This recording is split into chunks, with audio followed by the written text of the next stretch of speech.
Hello everyone, welcome to the channel.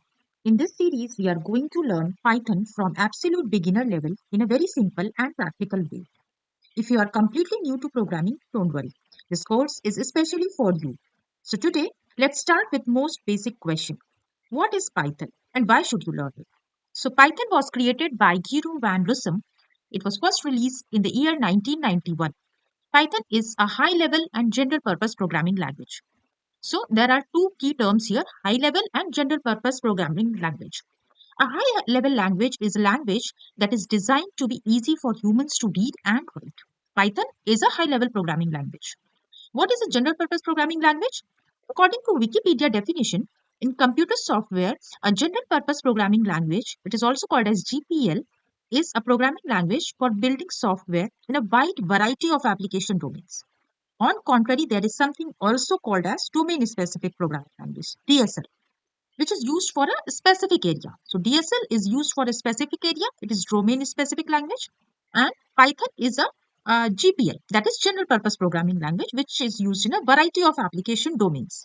So example of DSL is SQL, which is used for querying relational database. However, one example of general purpose programming language is Python. Python is designed to be simple, readable, and powerful. Python 3 was released in year 2008. So let's discuss why is Python so popular. Have you ever wondered why does everyone keep talking about Python? Why is it one of the most popular programming languages in the world? Let's find out. Python is easy to learn and understand. Python feels most like in reading the English language. It has no complicated symbols, no confusing structure, just clean, simple code that even beginners can understand. That's why students, professionals, and even complete beginners love Python is clean and readable syntax. Python focuses on clarity and simplicity. Instead of writing long, confusing code, Python lets you do more with even fewer lines of code. This makes programming less scary and a lot more fun.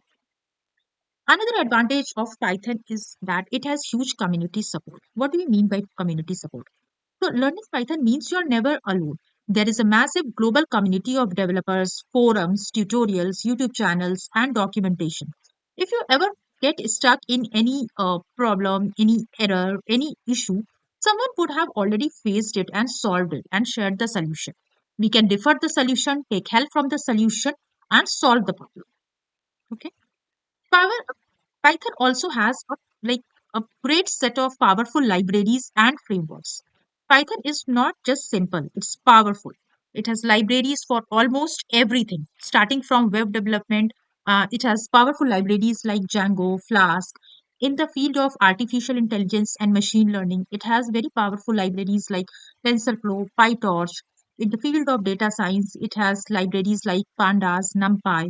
For automation, it has libraries like PyAutoGUI, Selenium, etc. You just import the library and boom, half of the work is already done. You can simply call the functions or the methods from the library, which will make your life as a developer very easy. Python works on multiple platforms. That means Python runs everywhere, be it Windows, Mac, Linux, even on mobile device and embedded systems. So once you learn Python, you can use it almost like anywhere. Python isn't just a language. It is a gateway to development, AI, data science, automation, and endless opportunities. Python is not just a programming language. It's everywhere around us. From websites to space missions, Python is powering the world in ways you can't even imagine. So let's explore where Python is actually used in real life. Web development. One of the usage of Python is in web development. Python is a favorite for building powerful and dynamic websites. Framework like Django, Flask help create secure, scalable applications. Another usage of Python is artificial intelligence and machine learning. Python is the heart of AI and machine learning. It powers face recognition, self-driving cars, virtual assistants like Alexa and Siri, recommendation systems like Netflix. With libraries like TensorFlow, PyTorch, Scikit-learn, Python is leading the AI revolution. Another usage of Python is automation. If there is something repetitive, Python will do it for you. It can send emails automatically, extract data, rename files, schedule tasks. Python literally turns every boring work into smart automation. Python is widely used in the field of data science and data analysis. Today, data is power. Data is the new oil, and Python helps companies understand data.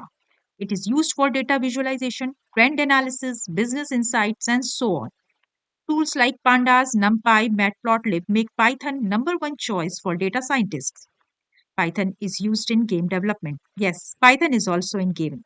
Libraries like Pygame help developers create amazing games, game tools, and even AI inside games. Python is also used in scientific research. Scientists love Python because it's powerful and easy to use. It is used in space research, biology and genetics, weather predictions, and so on. Python is also used in banking and finance systems. Python also runs the financial world. Banks and fintech companies use it for fraud detection, trading systems, risk management, financial analytics, and so on. So, where is Python used? Everywhere. Websites, artificial intelligence, automation, data, games, banking. Python is truly shaping the future. So now you know Python is not just a language, it's a superpower. We will learn how to install Python and then we will execute our first Python program. So let us see how to install Python. To install Python, we can go to google.com and we can search download Python. The first link which we will see is www.python.org. We can click there and we will able to see the latest version of Python available. We can see various links corresponding to the different OS types. You can click on the link according to your OS type. Here we can see various releases for Windows. The stable release is 3.14.2, which was released on December 5, 2025. Let's click here.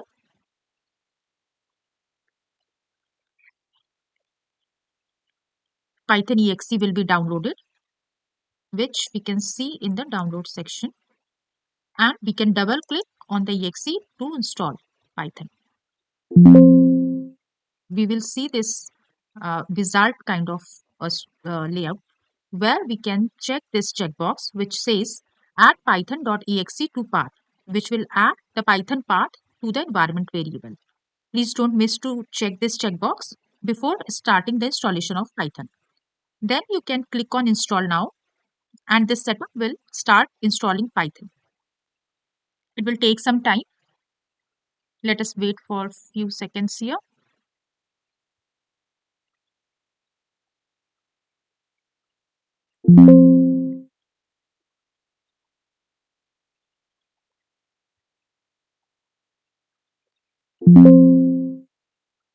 So it is saying setup was successful. We can close this pop-up. Once the installation is complete, we can go to command prompt and we can type python hyphen version to see if the Python is installed or not. So let us see here the Python is installed and the version is showing correct as Python 3.14.2. And if you notice in your environment variable, you'll be able to see the Python path also in the paths. If you edit this, you'll be able to see the Python path set up properly here in the path variable of your environment variable. So congratulations, you have been able to install Python successfully. Now let us start executing our first Python program. But before that, we will need to install the Jupyter Notebook. So Jupyter Notebook we will be using for writing the Python programs and executing it. So as a beginner, usage of Jupyter Notebook is very easy. It is a digital tool for writing the Python script or Python program and execution of it. It is very handy and it is installed after installation of Python using the pip command. So we will be doing pip install notebook and then we will be starting the Jupyter Notebook with Jupyter space notebook command. So let's do that. We can go to our terminal where we check the Python version and we can do pip install notebook and hit enter. So it will download and install the Jupyter Notebook. Since in my machine it was already installed, that is why it is saying requirement already satisfied. So to start the notebook, we will give the command Jupyter space notebook and hit enter.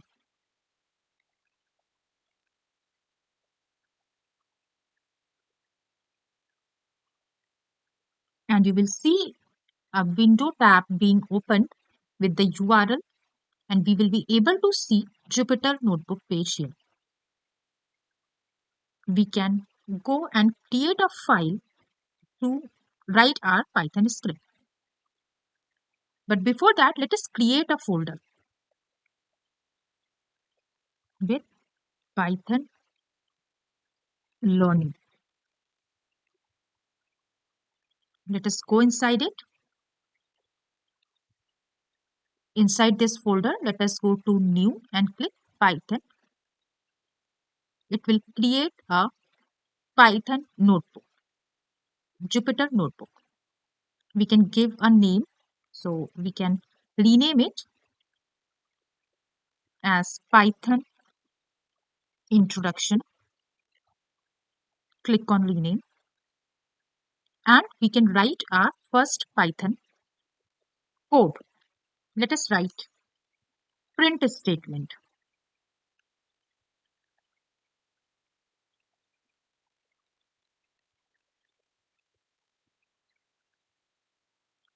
Print, and we have given a string happy learning to print this string.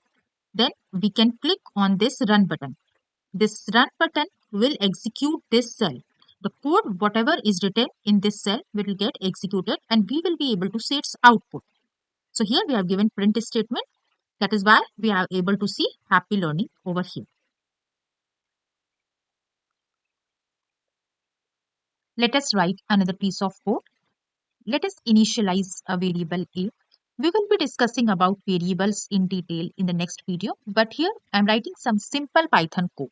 So this is our addition, just to see how we are able to execute the Python code in the Jupyter Notebook, just to get a high level view on that. Then this variable concept and everything we will be discussing in detail later.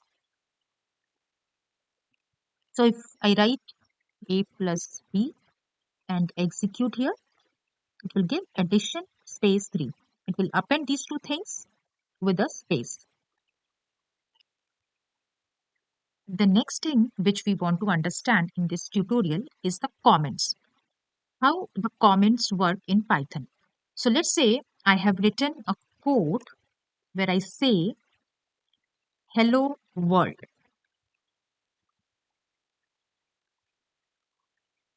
If I execute it, hello world will be printed.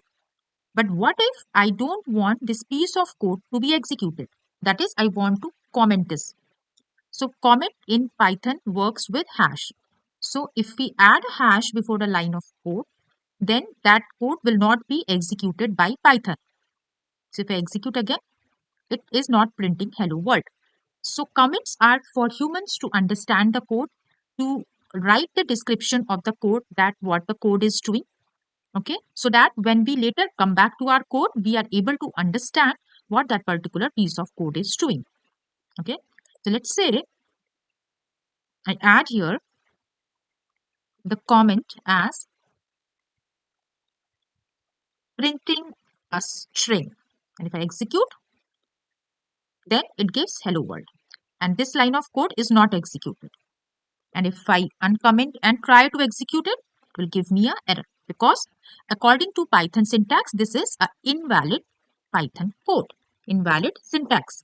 So if I give hash, it will ignore that line of code and it will execute the next line of code. So congratulations. Today you officially wrote your first Python code. This is a big step. Be proud of yourself. So now it's some practice time. So today's practice task is to write a program to print a string I am learning Python. The second task is to write a comment above your code explaining what it is actually doing. And the third task is to print your name using print. We will learn about Python variables. So what are variables? A variable is a named storage used to hold data in memory. What does that mean? It means variable is simply a name that stores a value in memory. So if we say x equal to 20, then this value 20 is stored in a place in memory which is having the name as x. Okay. So variable is a name, that is x is the name. Variable is the name that stores value in the memory. So name of the place is x and the value is 10. Okay. You can think of it like a container that holds data. So variable is a container that holds data. Okay. Let us see some examples. So let us go back to our Jupyter notebook. Let us go to CMD. Let us type command Jupyter notebook to open the notebook. Sorry, there is a typo. JUPY, Jupyter notebook. It will start the notebook. We can go to our Python learning folder. Let us create a new file for Python variables. Let us name it as variables. Okay, rename. Okay, so let us say x equal to 10. Let us execute it. So the variable x is storing the value 10. Let's say name equal to Python. Now the variable name will store the value Python. Let's try price equal to 5.5. Let us execute. Okay. So price is storing the value 5.5. Let us print it all. Print x. Okay. It gives 10. Print name.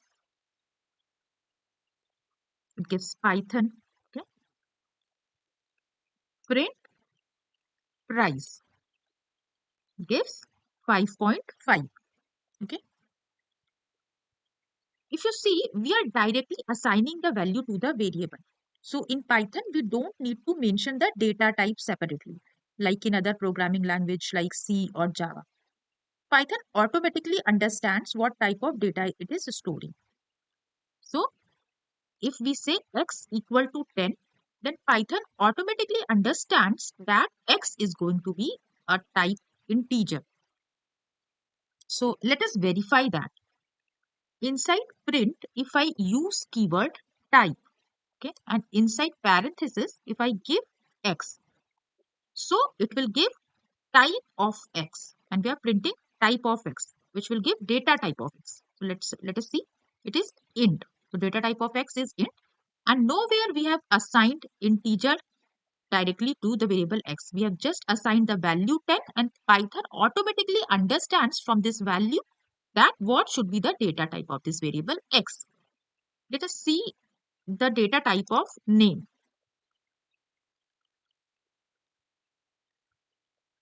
So let us do type of name. Let us print it. It gives str, string, because we have assigned a value string to this variable. So Python automatically understands that it is a string type. Okay. Let us print for price also. Let us see. Price. Okay. Let us execute. It gives float because this is a decimal value. So Python understood that price is of data type float. So Python automatically detects the data type of the variable based on the value which is assigned to it. Okay. This feature is called dynamic typing. This feature is called dynamic typing, wherein Python understands the data type of the variable based on the value which is assigned to it. Okay. There are certain rules to write the Python variable names. If you see, the variable names must start with a letter or underscore. So variable name should start with either letters or underscore. It should contain letters, like it can contain letters, number, underscore. Okay. It can contain letter, number, underscore, but it needs to start either with a letter or underscore. Okay, it cannot start with a number. Python is case sensitive. Okay, so let us see some examples. Underscore age, so it can start with the underscore or letter. Okay, so it is starting with underscore age equal to, it can start with a letter, so age 1. Okay, it is case sensitive. Okay, so if there is a difference in the case, capital letters we are using or small letters, so it considers as different variables, which we will see in the examples. So these are the rules. We need to remember these rules while creating the variables.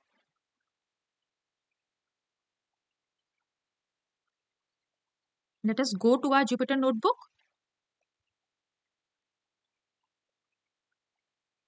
So the example which we were seeing, underscore equal to, let us see, let us execute it.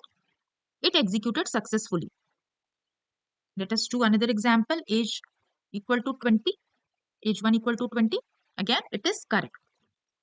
Let us try with capital letters in the beginning. Executed successfully.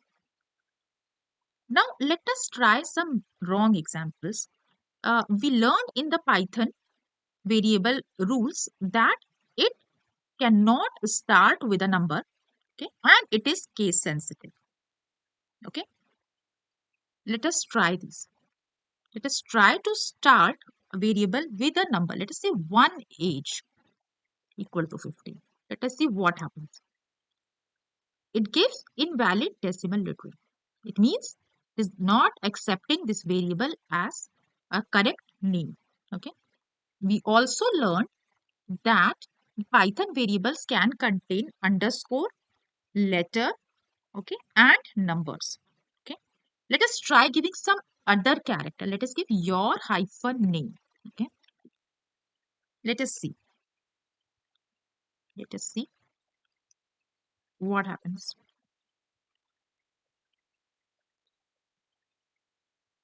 Okay. It is again giving the error. Okay. Because it is not a valid variable name.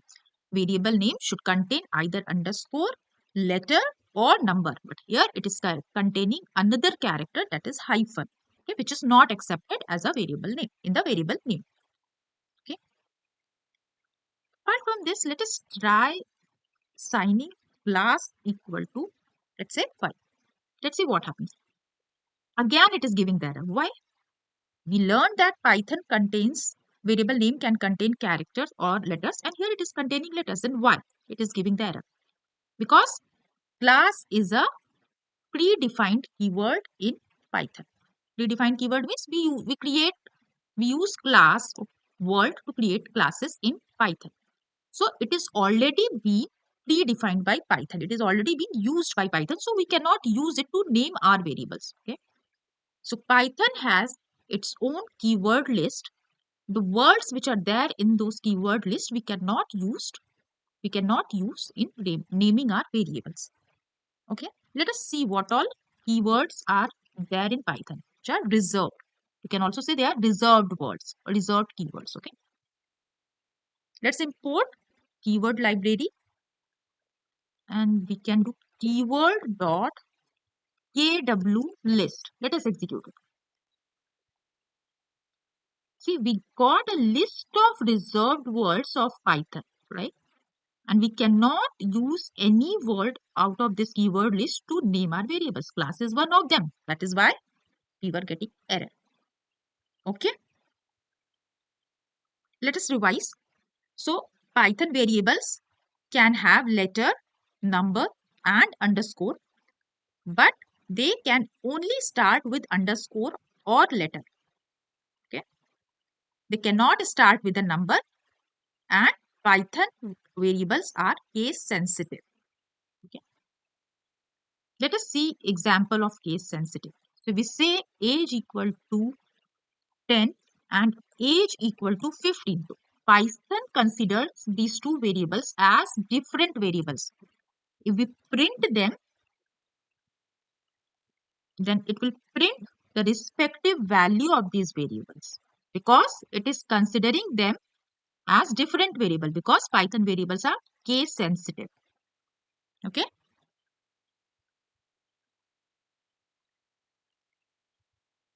Let us see variable assignments in Python variables. How many ways are there to assign the variables? Okay. So let us create it as a markdown. So markdown cells are for giving the heading. So let us give the assigning values. Okay, let us execute it. Okay, let us create another heading. So hashes, basically this is something extra, not specifically related to Python. We can create markdown cells in Jupyter Notebook, okay, by selecting markdown here, okay, and we can add hashes to give the headings. So one hash means H1 heading, two hash means H2 heading, and so on. So I'm just giving the heading for the readability of this notebook, right? This is normal assignment. Okay. So normal assignment, it's code. Let us do it as markdown. Normal assignment. So normal assignment example we have already seen. So this is normal assignment. We have already seen the example of normal assignment where we give the variable name equal to and the value which we want to assign. Let us create another markdown. Let us say,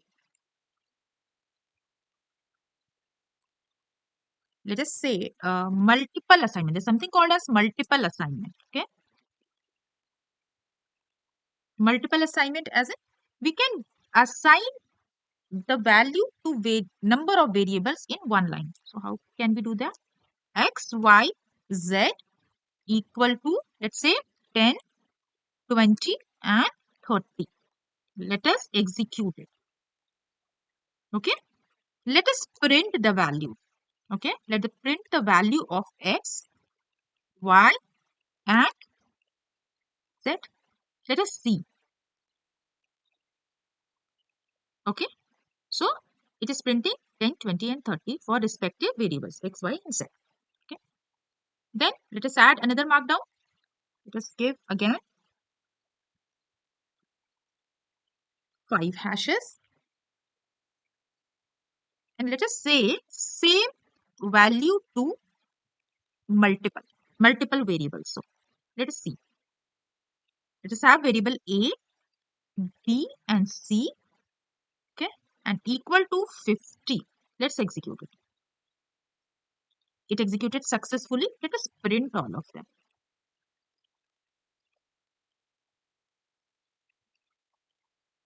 Okay, 50, 50 and 50 for all the 3 variables.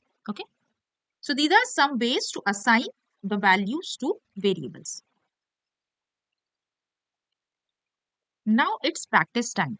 Let us practice some questions on variables. Okay, create a variable name and store your name in it and print it. The second question is store your age in a variable age and print it. Create two variables a equal to 10 and b equal to 5 and print their sum. Okay, you have to add the two variables and print their sum. Assign the value 3.14 to a variable name pi and print it. Create a variable city. Okay, assign your city name to it and print this state. I live in the particular city. Change the value of a variable. First assign the value x equal to 5 and then change the value of x to 20 and print it. Okay. So practice these questions. We will be covering the data types on a high level. We will see the exact type, description and some examples. And in the next videos, we will be discussing about each of these data types in detail. And we will do some hands-on around them. So let us start with Python data types. So the first data type in Python is integer, that is int in Python. It represents whole number without decimals. For example, 10, 20, 21. So these are whole numbers and they don't have decimals. So they are called int in Python. The next data type is floating point, which is float in Python. They represent decimal or real numbers. For example, pi equal to 3.14, a equal to 2.1, 4.2. So these numbers have decimal in them. They are not whole numbers. They have fractional values. They have decimals. So they are represented by float data type in Python. Next data type is string, which is str in Python. It stores text or sequence of characters inside quotes. This example we have seen in previous videos also. We assigned a string or a sequence of character inside quotes to a variable and we printed its data type. So here name equal to Python. So Python is a string. It is str data type. Next data type is list, which is ordered changeable collection that allows duplicates. The two important words here are ordered and changeable collection. So lists are in a particular order. The elements inside the list are in a particular order in which the user or the programmer adds it. For example, fruits equal to apple, banana, mango. There is a particular sequence. So this list will maintain this sequence and it is changeable, which means we can add new values to this list. We can remove the existing values, okay, or we can override the value also, which means list is a changeable collection and it allows duplicates also. So if we want to add mango two times, the string mango two times in this list, then that is also possible. List allows that. The next data type is dictionary, which is dict in Python. It stores data in key and value pairs. So for example, student equal to name colon John, age colon 20. So name is key and John is value. Age is key and 20 is value. So key value pairs are stored in dict, which is dictionary data type. Okay. The next data type is tuple, which is tube. It is ordered but unchangeable. We often get this question in interviews. What is the difference between list and tuple? Both are ordered, but list is changeable, but tuple is unchangeable. What does that mean? That tuple cannot change its values. Let's say here numbers we have assigned 10, 20, 30. We cannot add new values or remove. Okay. Tuple is unchangeable. Once you define it, it will remain as it is. It does maintain order like list. In list, we use square brackets. In tuple, we use parentheses. And in dictionary, we were using curly bracket. The next data type is set, which is unordered collection of unique elements, which means the elements which we add to set will not maintain their order. They are unordered. Also, they have unique elements. If you add the same element multiple times, still it will be having one value in the set. If we add 30 one more time in this set, still this set will have 10, 20 and 30. The next data type is Boolean, which is bool in Python. It represents logical values, true or false. Okay. We will be learning integer data type in Python. So let's start creating a file. It's a IPYNB file. Let's name it as data types.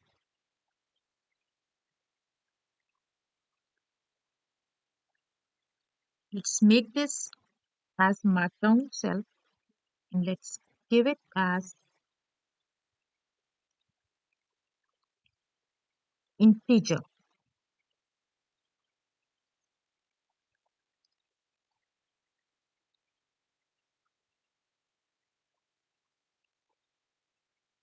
What are integers? Integers are whole number.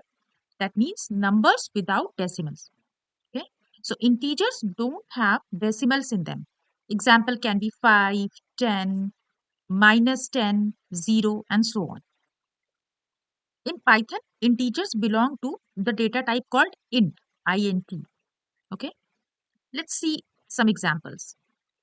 A equal to 10, b equal to -5. So 10 minus 5, these are all integer. Even 0 is also an integer. If we print these values, it will be, let's see, and if we print its type, it will be int. Okay. So whenever Python sees a whole number, it automatically treats it as an integer. Okay. Integers can be positive, negative, or zero, like we saw in the example. All of them are valid integers. One important point in Python, integers have no size limit.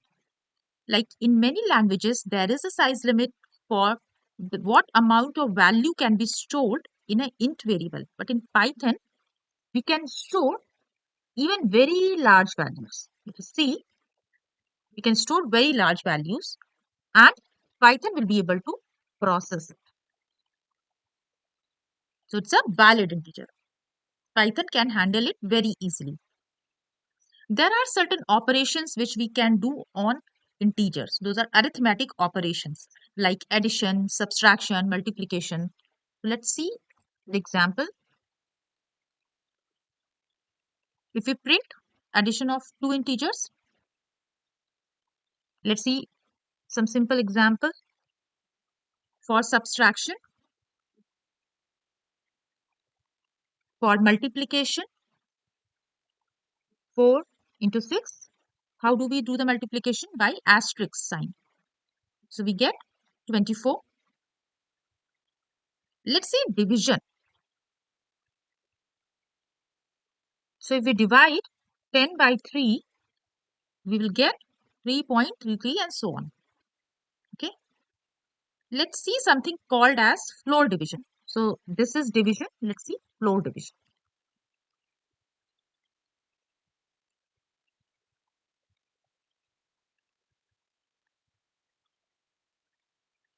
So we have 10 double slash and 3. So floor division is done by double slashes, and if we execute it, output is 3 because it will remove the decimal part. Okay. So this is floor division by double slash. Let's see the modulus operator. So it will give the remainder. So if we apply 10 modulus operator 3, output will be 1. Why? Because when 10 divided by 3, the remainder is 1. So modulus operator will return the remainder as output. How do we do the power? So let's see. And if we want to find 2 to the power 3, what will happen? We have to use double asterisk and the output will be 8 because 2 to the power 3 is 8. 2 into 2 into 2, that is 8. So power is handled by double asterisk. Now let's see type conversion. You can convert other data types to integer using int function. Let's see. Let's say we have a variable a. We write int and we have a string. Let's say we have 10. 10 is in a string because it is surrounded by double quotes. So it is a string. If we pass it into int function, it will be converted to a integer. So if we see 20, it's 10. And if we print its type, it will be int. So we are able to convert this string into integer. Similarly, we can convert float into integer. It will remove the decimal part. It will not round it up. It will remove the decimal part. So let's see int 3.9. So if we round it up, 3.9 will be 4. But int function will not round it up. It will remove the decimal part. So output will be 3. Let's print it out. 3. It has removed the decimal part. Can int function convert any string to integer? No, it cannot. So if we do int, let's say hello, what will happen? We get an error because this is actually not an integer, right? This is a string. So we are getting error here. Okay. Let me share one interesting fact about booleans. So booleans are actually integers in Python. So if we print, let's say int, and in the parenthesis we give a boolean that is true. Guess what will be the output? 1, right? Int function has converted this boolean true to 1, right? Let's see about false, 0. Cool, right? Now it's practice time for integer data type. So question number 1 is store your age as an integer and print it. Add two integers, find remainder of 47 divided by 5, convert 9.8 to integer, print 2 raised to the power 10, and we have to find out the output of these expressions. 16 double slash 3, 10 double slash 3, 15 modulus 4. In this video, we are going to learn about floating point data type in Python. So what is a float? In Python, a float is a data type that is used to store decimal numbers. Any number that has a decimal point, Python treats it as a float. In Python, floating point data type is represented by float. Just float is the data type for floating point numbers in Python. It can be positive, negative, and it contains decimal. For example, 10.5, minus 5.75, 0.0.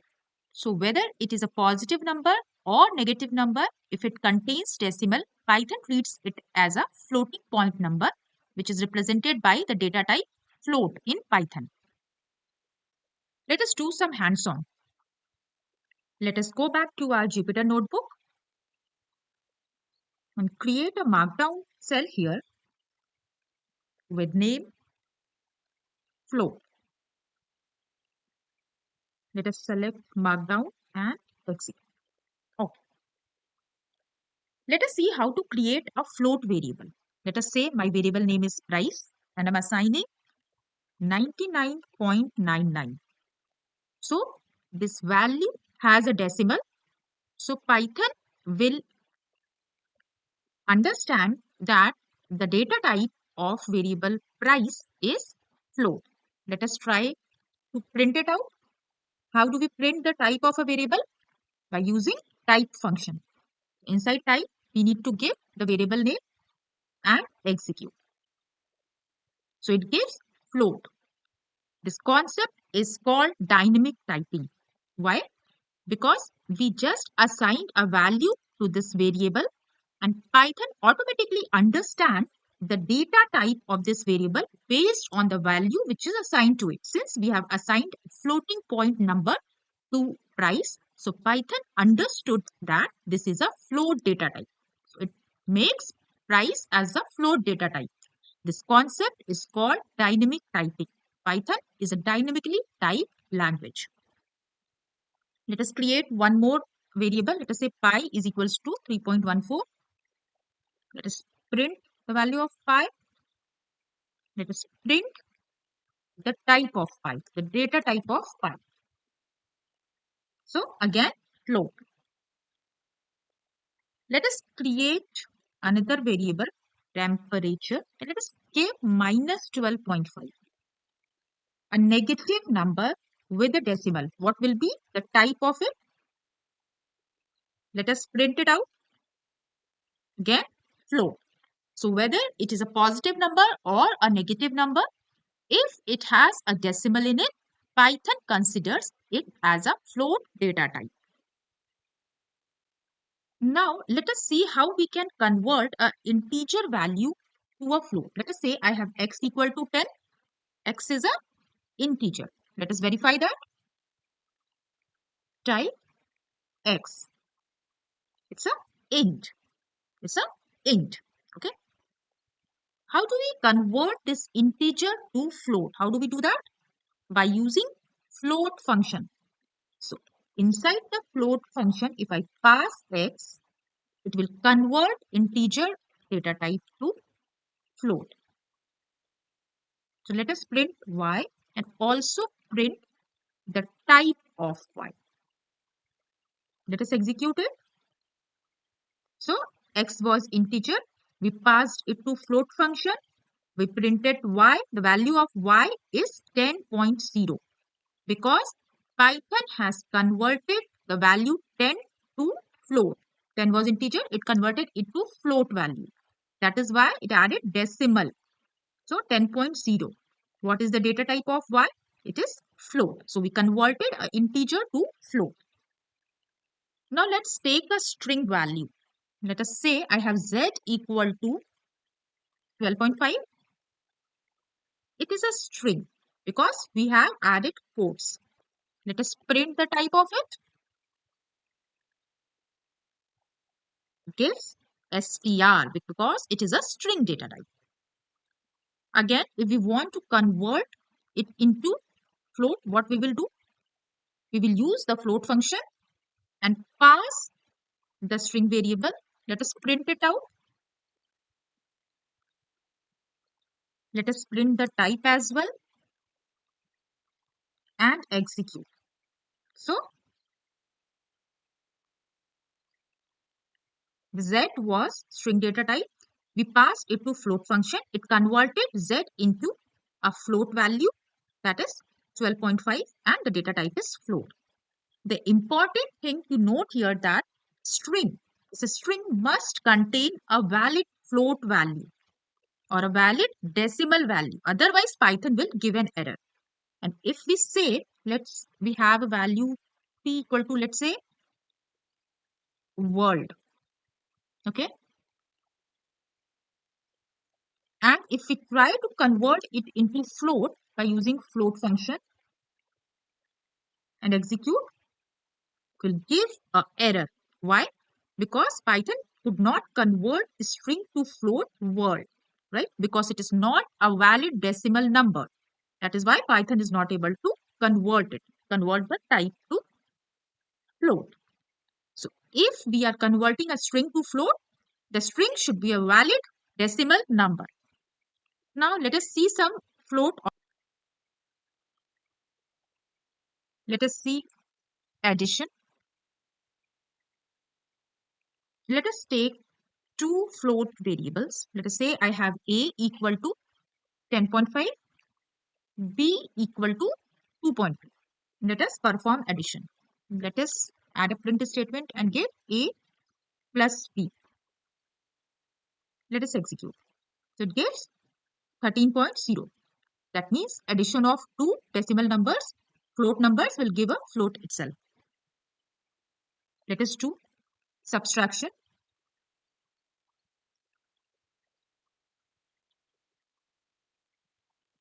Let us execute it. 8.0. Again, a float number. Let us try multiplication. So we learned that in the previous video that to multiply we use asterisk. So multiplication of two float number also gives a float number. Let us try division.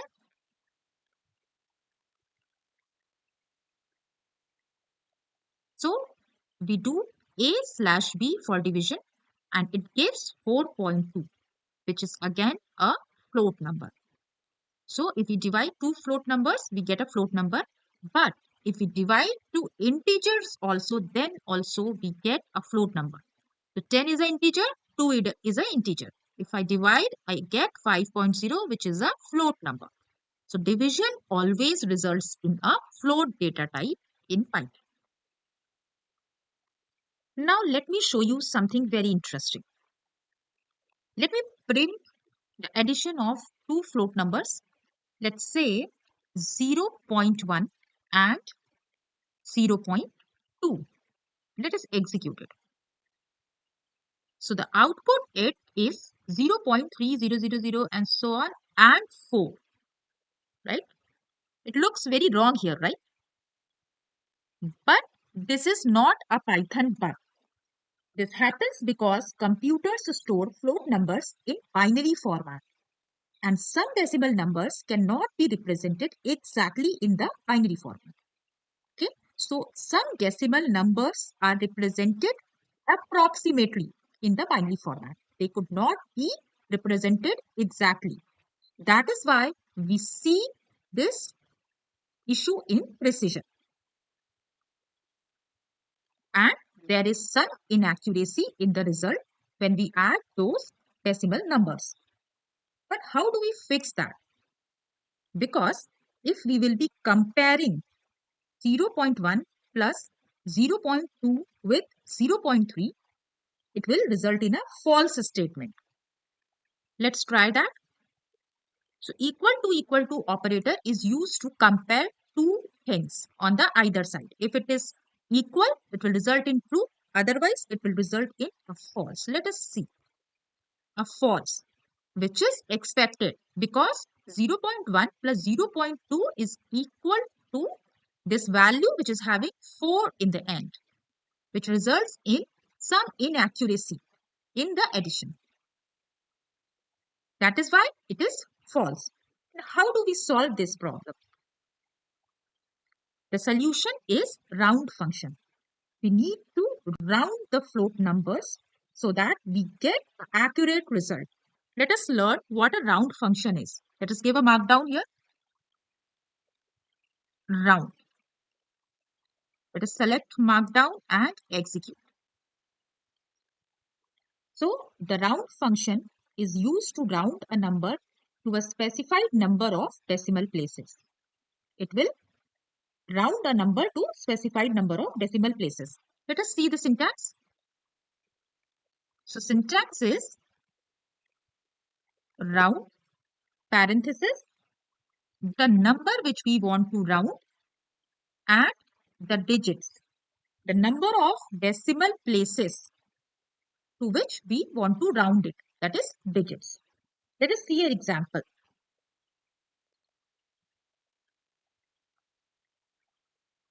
Let us give round. Since digits is optional, so first we will just give the number in the round function. Let me give 3.6. So it will round it to the nearest integer. So 3.6 becomes 4.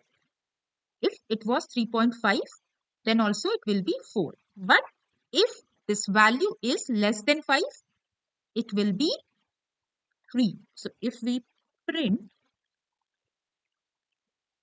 round, let us say I give 3.5, it will be 4. If I give 4, then it will be rounded to the nearest integer, which is 3. So 3. Now let us try to round it up to some decimal places. Let us see one example.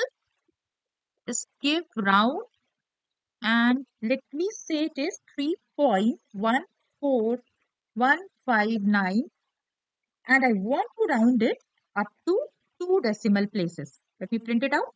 It is 3.14 up to 2 decimal places. If I give 4, up to 4 decimal places, it printed. If I give 1,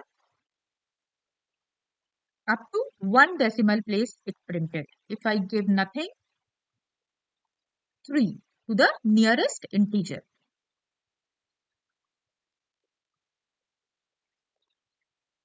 Okay.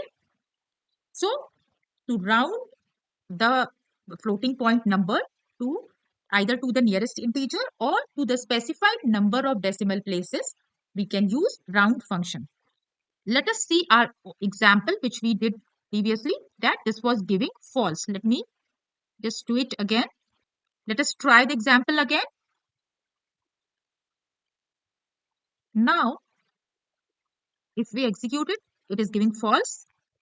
But if I use round function and execute, it will again give false. Why? Because if we round it, if we round it without giving the digits parameter, it will round it to the nearest integer, which will be 0 in this case. 0, right?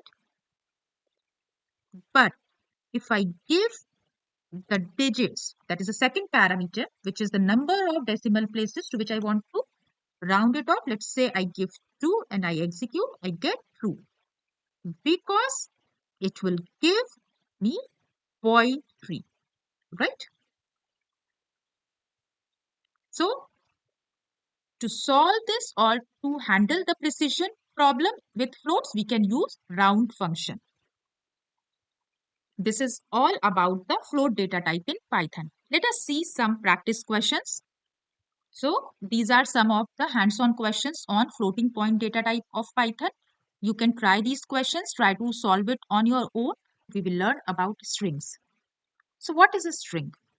String is a data type used to store text data. Any sequence of characters written inside quotes is called a string. Okay.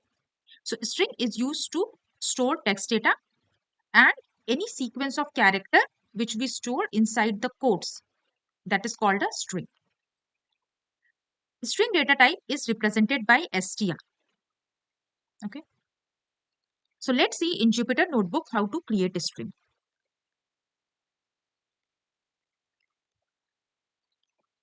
So let us create a markdown cell for string data type and execute it.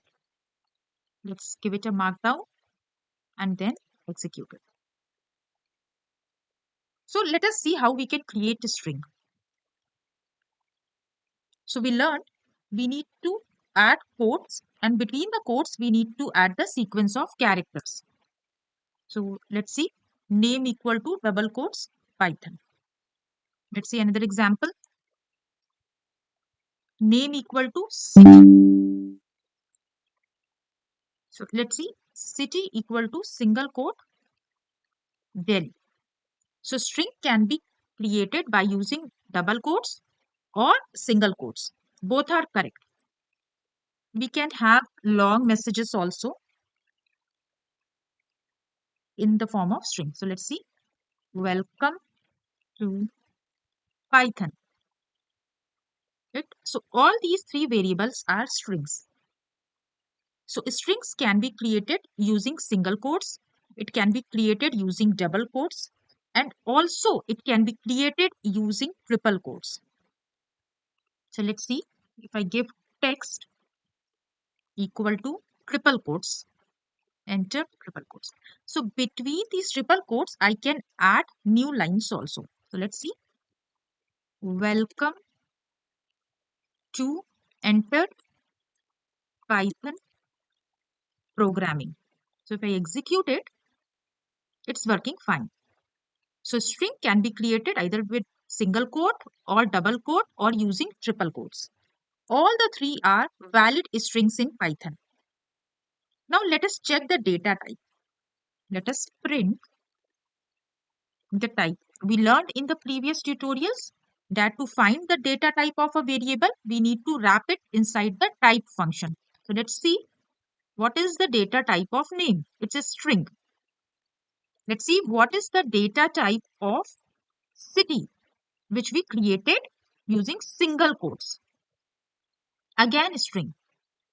Let's see what is the data type of text, which is created using triple quotes. String. So all three are string. Whether we create a string using single quote, double quote, or triple quote, it's all string. Valid Python string. Now let us learn about indexing in Python strings. So let us learn about indexing in strings. Okay. So each character in a string has an index number that starts from 0. So let us say if I create a string world which is having Python in it. So world is equal to double quotes Python double quotes closed. So now every character in this string Python has an index number. Okay, so P has index number 0, Y has index number 1, T has index number 2, H has index number 3, O has index number 4, and N has index number 5. Okay, so we can access the characters in this string using the index number. Let us see. If we print word square bracket 0, so 0 represents the index number of P. So we should get P. So we get P. If we say 2, then we get T because T has the index 0, index 2. 0, 1, 2. 2 is the index number of character T. Now, this is about positive indexing. This is about positive indexing. But strings can also have negative indexes. So negative index starts from the extreme right. So if we say about negative index, so N has -1 as the index. O has -2. H has -3. T has -4. Y has -5. And P has -6. So if we use negative index, we will also get the characters of the string. So let's say I say word -1. I should get N. I'm getting N. If I say -3, I should get H because H has -3 as the index. So now we are clear about indexing in strings, whether it is positive indexing or negative indexing. Now let us learn about slicing. So let us learn about string slicing. String slicing. So slicing means extracting a portion of a string. So let's say we have the word Python, and if I want to extract a particular portion of this string, how will I do it? We will need to use string slicing. Let us see how it exactly works. So the syntax is the string. This can be the variable name, any variable name, or let us say string variable. String variable. We give the variable and we give square brackets start colon end. So start is the index of the character from which the slicing should start, and end is the index number of the character where the slicing should end. So let us see example how we will exactly use it. Let's say text is equal to Python programming. Now I have to extract the word Python from this variable text. So let's see. I know that in string slicing, I need to use the variable text, then add a square bracket, and I need to give the start index and the end index for slicing. So what is the start index of P?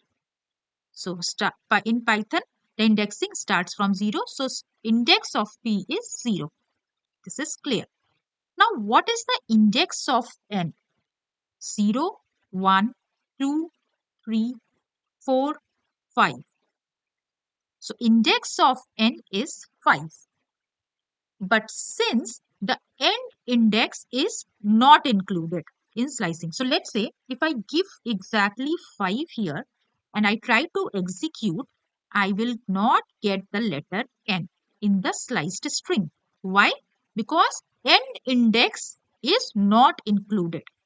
So to get the entire word Python in the sliced string, I will need to write 6.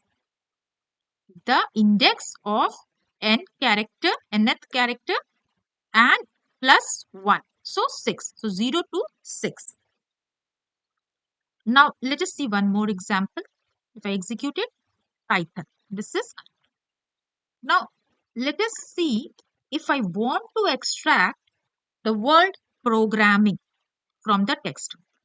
Let us give text. Now again the start index and the end index. So let us see what is the start index of P. This P 0, 1, 2, 3, 4, 5, 6 and 7. 7 is the start index. Now let us see what is the end index. So we need to find the index of G. So 7, 8, 9, 10, 11, 12, 13, 14, 15, 16 and 17. Since end index is not included, we will have to increment it by 1. So 17 plus 1, that is 18. Now let us execute. Wow, we got programming. So we are able to extract the substrings from this text variable based on the indexes. Now let us see one more important concept. Let's say we write 7 colon and we do not give the end index. If we don't give the end index, then it considers the entire string till the last character. So let us execute. So we gave 7. 7 is the index of P, but we did not mention the end index, right? So it took all the characters till the end of the string. Similarly, if we don't give the start character, so let's see, text colon and 6. If we don't give the start character, it will consider the index 0 and start slicing from index 0. So here we didn't give the start index, we gave only the end index. So started from 0 itself.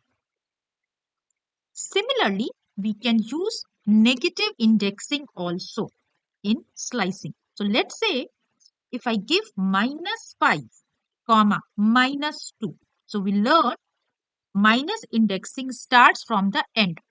So from here, -1 is 3, -2, n, -3, -4, -5, right? So this m is -5. So slicing starts from this character. Now what is -2? -1, -2. -2 is n, but n is not included because end index is not included in slicing. So it will slice till I. So if we execute it, we get, sorry, instead of semicolon, I wrote it comma. So we don't have to write comma, it's semicolon in slicing. Now, if we execute, we get MMI. So negative indexing can also be used in string slicing. So in this video, we discussed what are Python strings, what is the data type used to represent the strings, how the strings can be created, that is using single quote, double quotes or triple quotes. In this video, we will discuss about why strings are immutable. Why strings are called immutable. So strings cannot be changed once created. Hence, they are called immutable. So once a string is created, it cannot be changed. Let us see what does that mean in detail. So let us take a variable name and assign the string Python to this variable name. Okay. So what happens in memory, a string object is created that holds the value Python. Python is the string. A string object is created in memory that holds the value Python. And the variable name points to that object which is created in memory. So when we assign new value to the same variable, let's say we assign the value Java to the variable name, then what happens in memory? A new string object is created which holds the value Java and the variable name starts pointing to the new object which holds Java, because this is the variable name. Previously it was having value Python. It was pointing to this string object. Now the same variable has been assigned a new string, that is Java. So in memory, a new object, a string object is created in memory which holds the value Java, and the variable name, the same variable name starts pointing to the new string object in memory. But the old string object remains unchanged.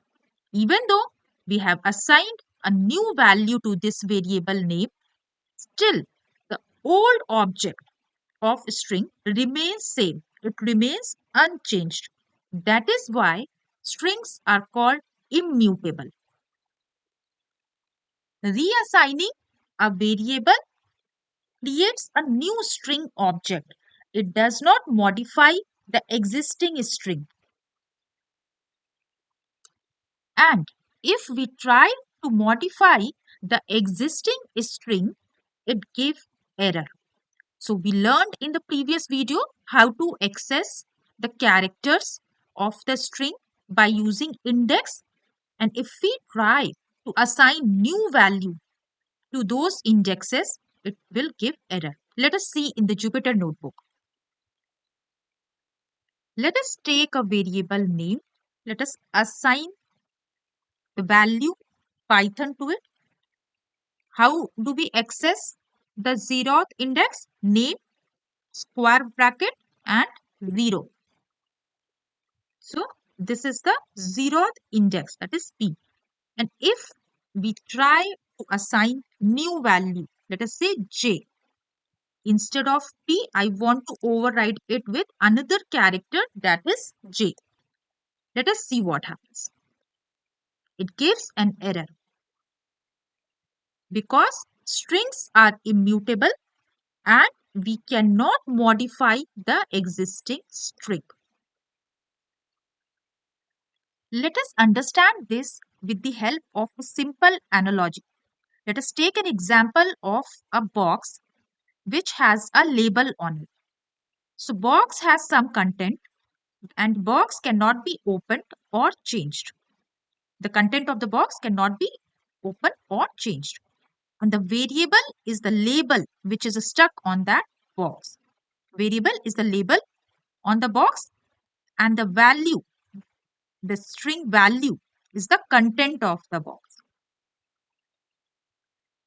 So when we assigned the value Java to the variable name, what exactly happened is we removed the label from the old box which was having the value Python to the new box which was having the value Java.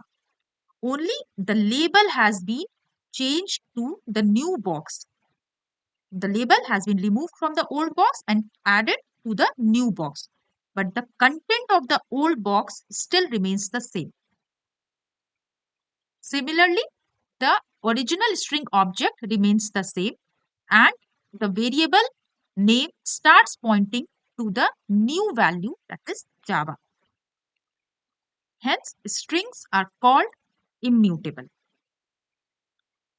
In this video, we will learn one of the most important data types in Python, that is list. So what is a list in Python? A list is used to store multiple items in one variable. So basically, list is a variable which will store multiple items in it. List items are ordered, changeable, and allow duplicate values. So what does ordered means? It means that the items have a defined order and that order will not change. If you add a new element to a list, the new item will be placed at the end of the list, okay, without disturbing the existing elements. There are the methods to change the values at a particular index that we will see later.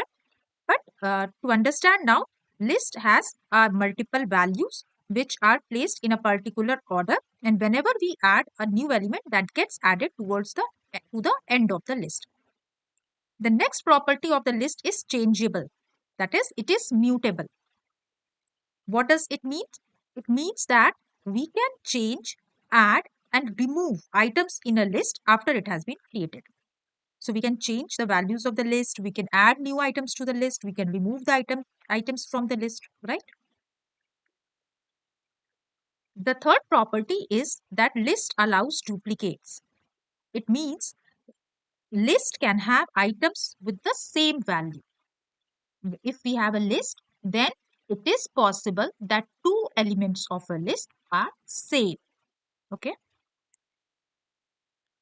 List can store different data types. What does that it means? It means a single list can have some elements which are integer, some elements which are string, some elements which are float, and so on.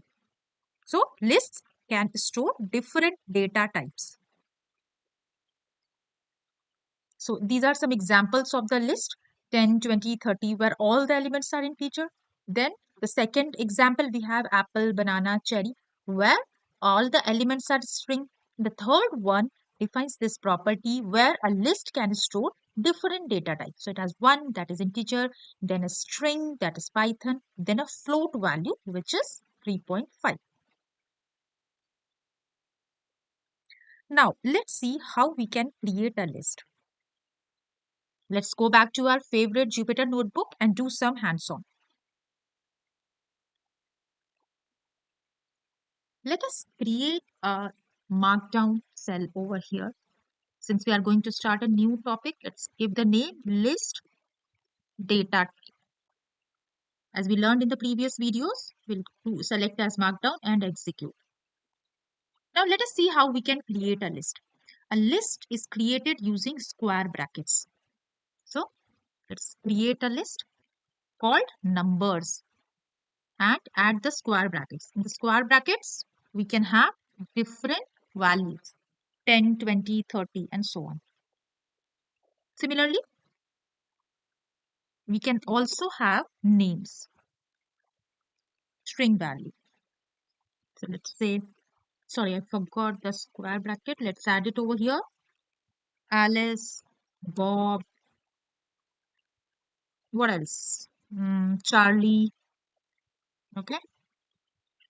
List of strings. But we learned that we can also create list with varying data types. Let us try create one. I've added integer, a string, a float. Let me execute all of that. Wow, it got executed. Let me print all the lists which we have just created.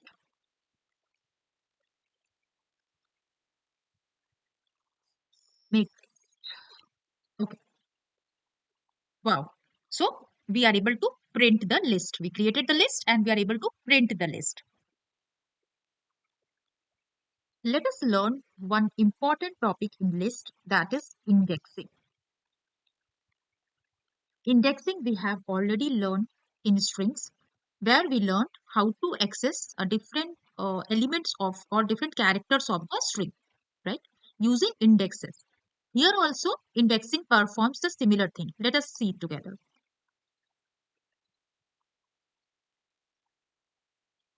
So let us take example of a list, fruits.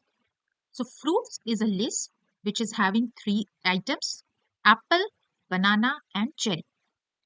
So every element in a list has a particular index. Okay. So indexes can be of two types: positive index and negative index. So by positive index, we mean it will start from 0, 1, 2, and so on. Negative index starts from -1, -2, -3, and so on. Negative index starts from the end of the list. Okay. So let us see positive index. So apple is having positive index as 0. Banana is having index 1. Cherry is having index 2. All positive indexes. If we represent the same elements of the list using negative index, how it will be? It will start from the end of the list. That is the item cherry. So cherry will have the index -1. Banana will have the index -2. Apple will have the index -3, and so on. And why these indexes are important? Because using these indexes, we will be able to access the elements of a list. Okay, let's see an example. Let us take our fruits list where we had apple, banana, and cherry. Let us try to access the element apple.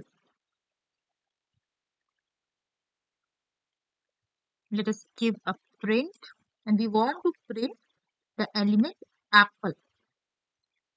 And I want to use, let me correct the spelling of fruits. Yeah, I want to access the element apple. As we learn, the index of apple is 0 if we talk about positive indexing. So 0, fruits, square bracket 0. It should print the element which is at index 0, which is apple. Let us execute. It's showing apple. If we want to print the element cherry, its index will be 0, 1, 2, 2.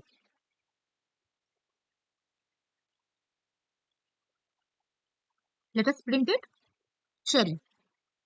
We also learned that we have something called as negative indexes, right? So negative indexes start from the end of the list.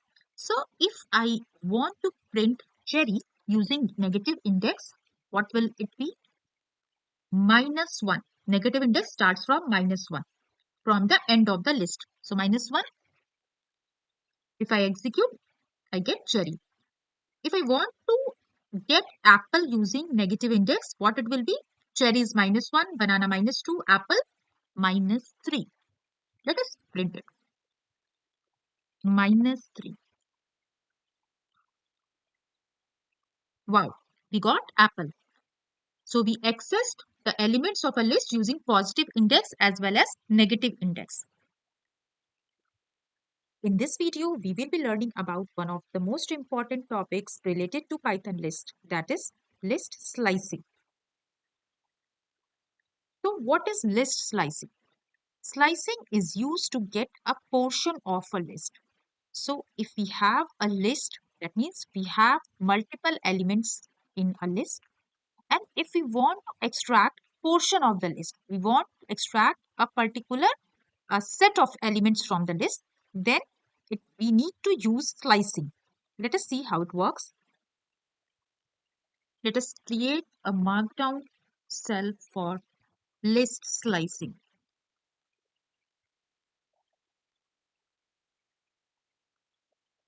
Let me execute it. So let us see the syntax. So to slice a list or to extract a portion of list, we need the list. This represents the list, the sequence, the start index from which we want the slicing to the end index, which means from the start index to the ending index, it will extract the elements from the list.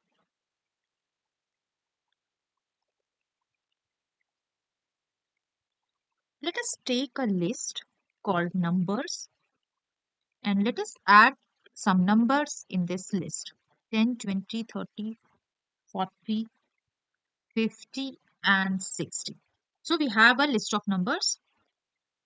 Let us print its type.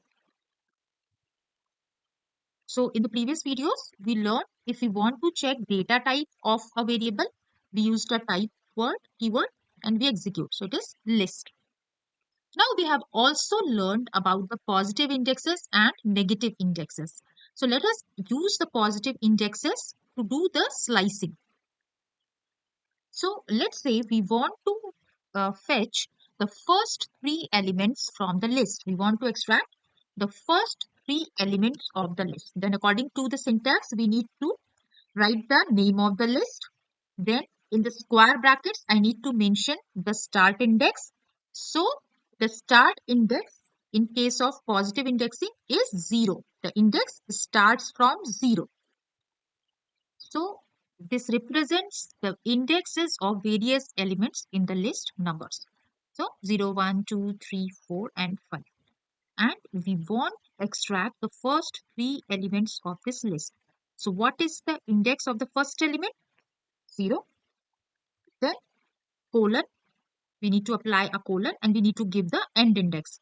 What is the end index? We need to extract first 3 elements. So let us give 2 and see what it prints. Let us execute it. Oh, it printed 10 and 20, but not 30. However, we have given the end index as true, which is the third element, but still it has not printed 30. The reason is the end index is not included while extracting the elements. The first index is included, but end index is excluded. So if we want to extract the third element, I will have to give the value 3 as the end index, because the third index, that is number 40, will not be included. Okay, so extraction will happen till the second index, okay, to the index number 2, because end index is excluded. So let me execute this. Now it gives 30. So this is very important to remember that start index is included, but end index is excluded when we do list slicing. Let us try another example. Let us say we want to extract the elements 20, 30, 40 and 50. So these 4 elements we want to extract. Let us attempt it. Print numbers, then square brackets, start index, colon, end index. What will be the start index? So start index is 1, because we want to extract numbers from 20 to 50. So start index is 1, as index of 20 is 1. Very good. Now end index, or the index of 50 is 4, but we have learned that end index is excluded while slicing. Hence we will have to increment 1 and give the end index as 5, because 5, the fifth index, will be excluded and extraction will happen till 50. Let us give 5. So we got 20, 30, 40 and 50. Let us extract first 4 elements. So we learned the syntax, the numbers list, square bracket, start index, end index. What is the start index? 0. What is the end index? We'll have to give 4, as we need to extract till the third index. So we'll have to give 4 and we can execute. So we got 10, 20, 30 and 40. One important thing to remember here, that if we want to extract the elements from starting, then we can skip to write the first index. What does that mean? To fetch first 4 elements, I wrote 0, colon 4. But since we are fetching from the start, we can skip the start index. Okay, because we are fetching the elements from the 0th index, from the beginning of the list. So we can skip to write it. And if we execute, we get the same value. Both are correct, nothing wrong in this. Okay. If this is also correct, this is also correct. It is just the additional information that if you are starting from index 0, you can skip it to write. Now, similarly, let us extract the last 3 elements. How it will be? Print numbers, the same syntax, start index, end index. What is the start index for the last 3 elements? The start index is 3. Let's write 3.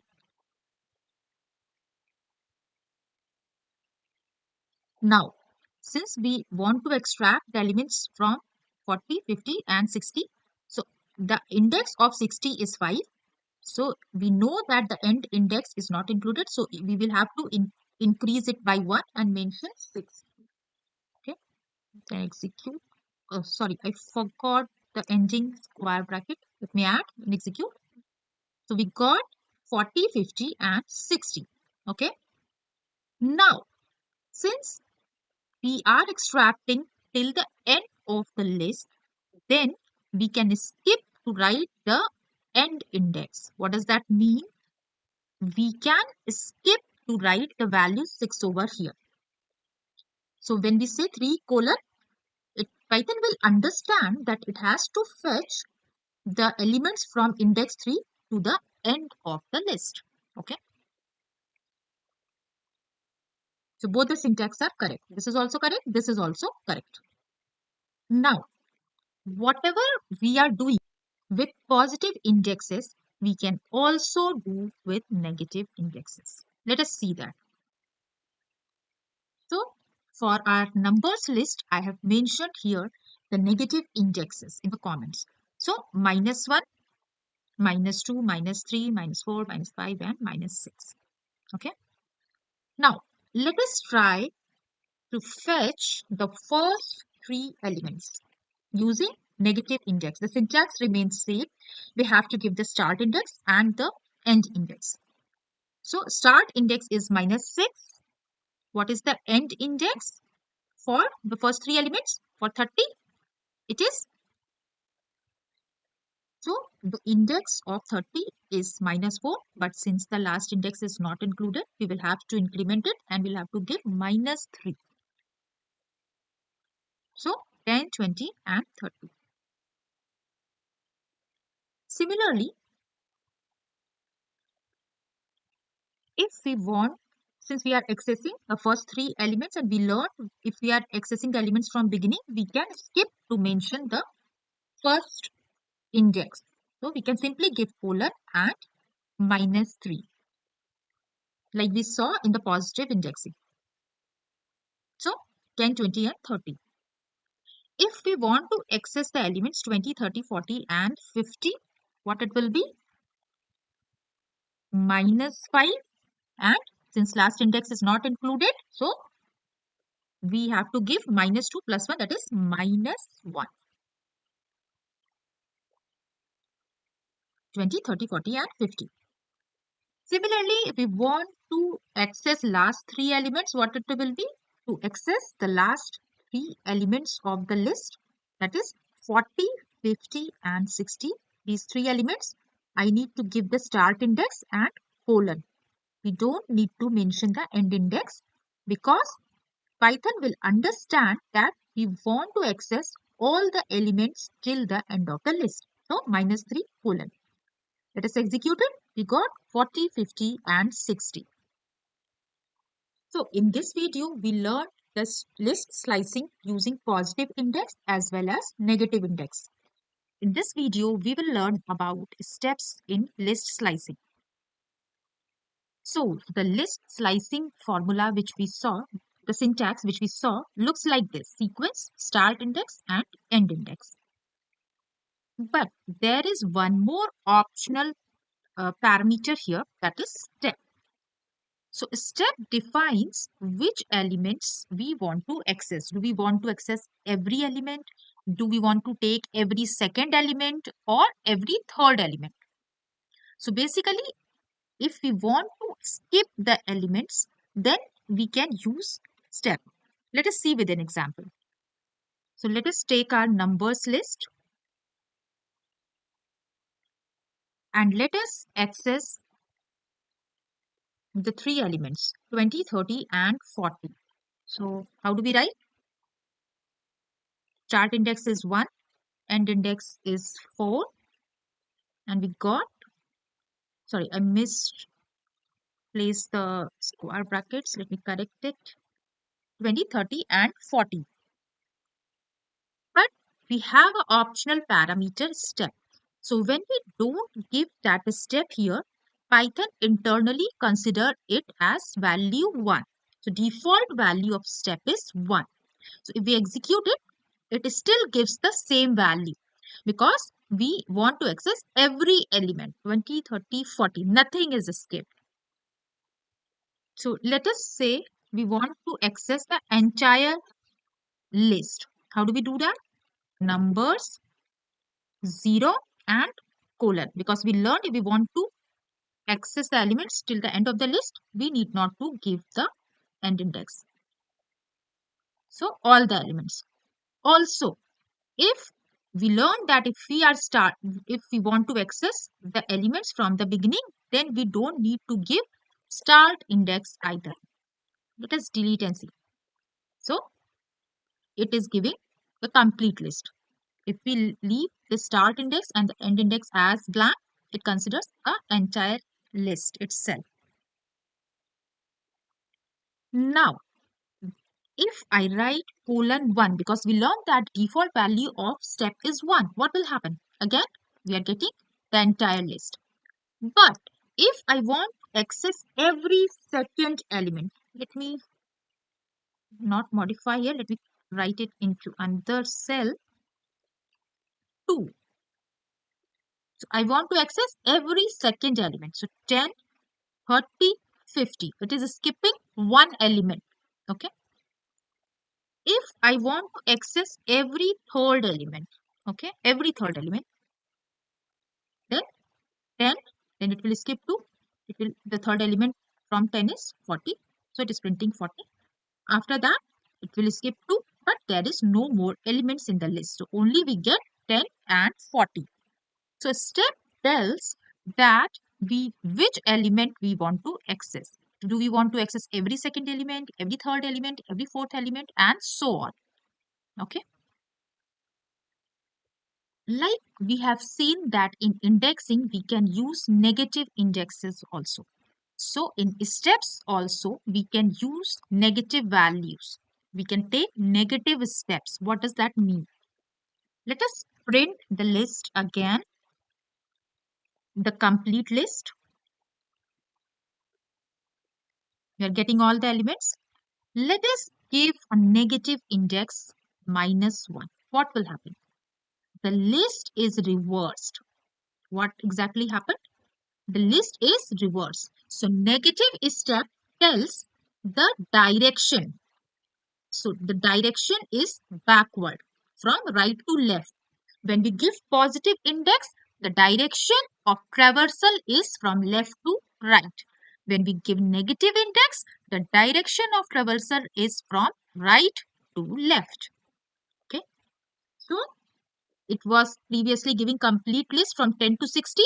Since the direction is from right to left, it considers 60, 50, 40, 30, 20, and 10. Let us see another example.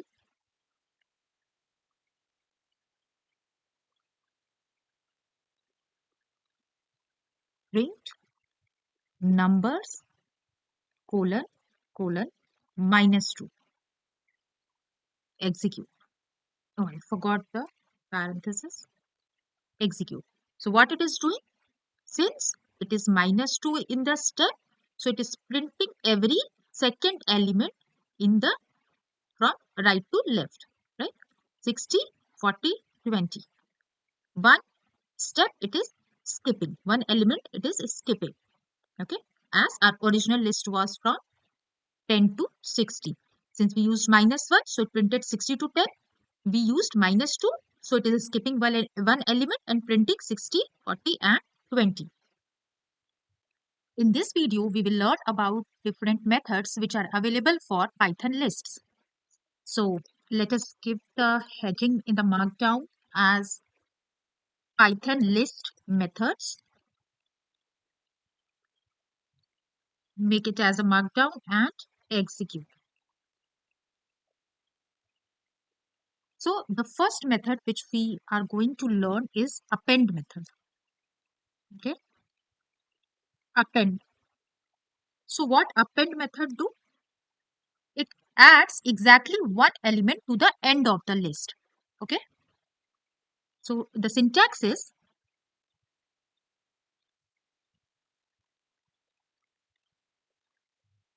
the name of the list, append, and the element which we want to add.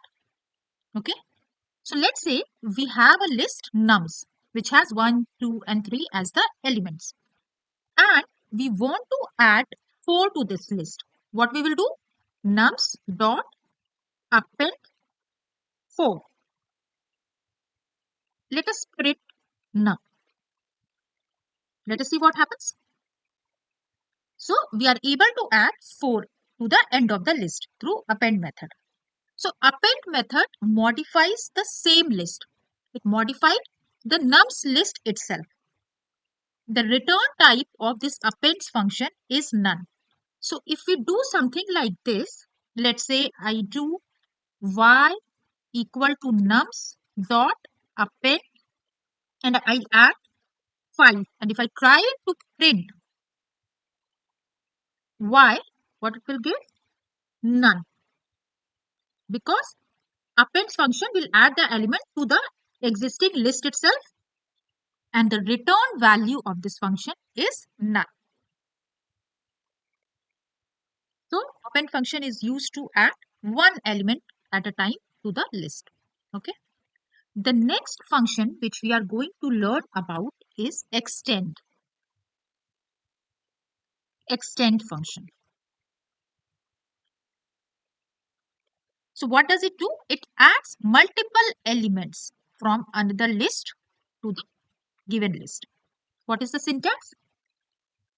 Syntax is name of the list dot extend and the iterable. Iterable means anything on which we can do iteration.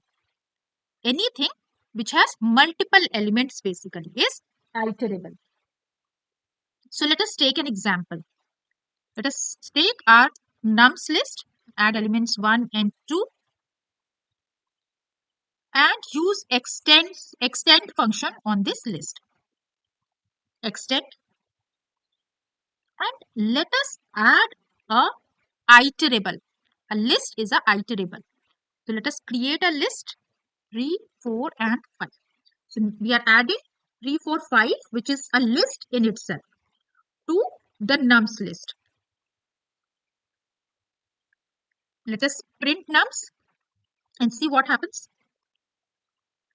So this list got appended to the existing list 3, 4, 5. These elements got added. So if we print the length, so len is the function used to print the length of a list. This we will discuss. And let us print the length of nums now after adding the 3, 4, 5 list. Let us execute. So previously the size of nums list was 2. It had 2 elements. After adding this list, it has 5 elements. 3 more elements got added. Okay. But note one point here. If we use append function with this list, then what will happen? Let us see. Let us do nums dot append and add 3, 4 and 5 and print nums. Let us execute. So if you see here, nums was originally having, let me create initialize nums here with 1 and 2. Let us execute it again. Okay. So you see the difference? When you used extend, the 3 elements got added, okay, to this list. Now when we used append on this list, the entire list got added as 1 element. So if we print length of nums here, it will be 2. It has 2 elements. But what will be the length of nums after we used the append function? It will be 3. It will be 3 because the entire list got appended to this nums list as 1 element. So this is the difference between extend and append.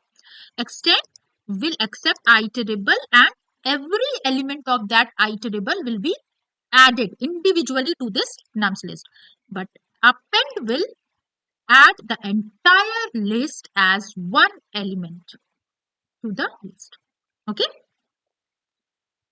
Let us learn about another method of list, that is insert. Insert method. So what does insert method do? It inserts an element at a specific index. What is the syntax? It's the name of the list dot insert, then index and the element. So we give the name of the list, perform insert method. The first value is the index on which we want to insert the element, and the second value is the element itself. Let us take the nums list. It just have 3 elements in it, 1, 3 and 4. Now I want to insert at index 1 the value 2. Okay. Let us print nums. So what will happen? At the index 1, what is index 1? 0, 1. This is the index 1. At this index, it will insert the value 2. And what will happen to 3? It will be shifted to next index. 4 will be shifted to next index. Okay. So all the elements after the index position on which we are doing the insertion will get shifted to their next elements. Let us execute. We got 2 placed at index 1. Then 3 got shifted to the another index, the next index. 4 got shifted to the next index. So 1, 2, 3, 4. The insert function changes the original list, right? It changed the nums. And when an element is inserted, all existing elements at or after the specified index are shifted one position right. Okay.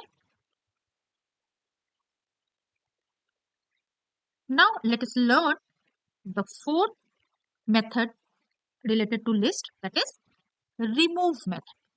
What does remove method do? It removes the first matching value from the list. Okay. It removes the first matching value from the list. Let us see the syntax. It is the name of the list dot remove and the value which we want to remove from the list. Let us take an example, nums. Let us say it has value 1, 2, 3, and let's say again. And if I do nums dot remove 2, what will happen? Let us print nums. It removed the first matching value from the list. What is the first matching value? It is index 1. So it removed that and we are left with 1, 3 and 2. Okay. But if we try to remove something which is not present in the list, then what will happen? Let us see. We got a value error. So if we try to remove 10 from this list, we will get value error. Why? Because 10 is not present in the list. Okay, great. Now let us see the fifth function, which is pop. So pop function accepts index as the parameter and it removes the element present at that index and returns it. Okay. So let us see the syntax. It is name of the list dot pop and index as the parameter. So whichever element will be present in this list at this index, that element will be removed from the list. And second, that element will be returned back. Let us see an example. So let's say we have a list 10, 20, 30. And we have used pop function here. And let us give the index as 0. And let us print first the nums array, nums list and the value of x. So it removed the element which was present at 0 index, that is 10. 10 is removed and nums list is left with 20 and 30. And that value which is removed, we are able to get it in x. Why? Because pop function returns the value which it has removed. So we are able to print 10. But what will happen if we don't give any parameter to pop function. Let us see. Nums dot pop print nums and print x. Let us execute. So what it did, when we don't give any parameter, any index to pop function, it will remove the last element from the list and return it. So it will move 30. So in the nums, we are left with 10 and 20, and pop function return 30, and we are able to capture it in variable x. So x is 30. And if we try to pop an index which does not exist in the list, then what will happen? Let us see. Nums.pop, let me some index, let us say 10. We know 10 index is not present in this list. It has 0, 1, 2 till second index, right? What will happen? It will give an error, index error, okay? Because 10 index is not present in nums list, okay? Let us see the sixth function of list, that is clear method. Clear method. What is the syntax? It's the name of the list dot clear. What does it do? It removes all the elements from the list. So once this clear function is applied, we are left with empty list. Let us see an example. Let us create a nums list 1, 2, and 3 and do nums dot clear. Let us print nums. Empty list, because clear function removes all the elements from the nums list. Let us see another function of list, that is index method. So what does index method do? It returns the index of first occurrence of a value. Okay, in list we know that the same value can be present multiple times at different indexes, right? So the index function returns the index of first occurrence of a value in the list. Okay, let us see the syntax.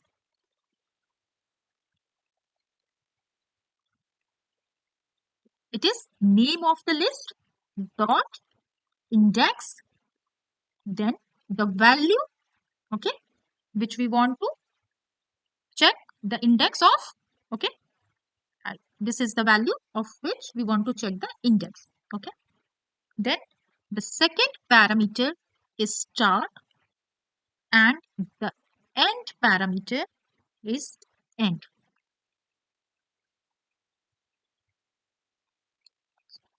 So value is the value of the element whose index I want to check in a list, okay. Start is the index in the list from where the search should begin. Okay? By default, it is 0. The value is 0. What is the end parameter?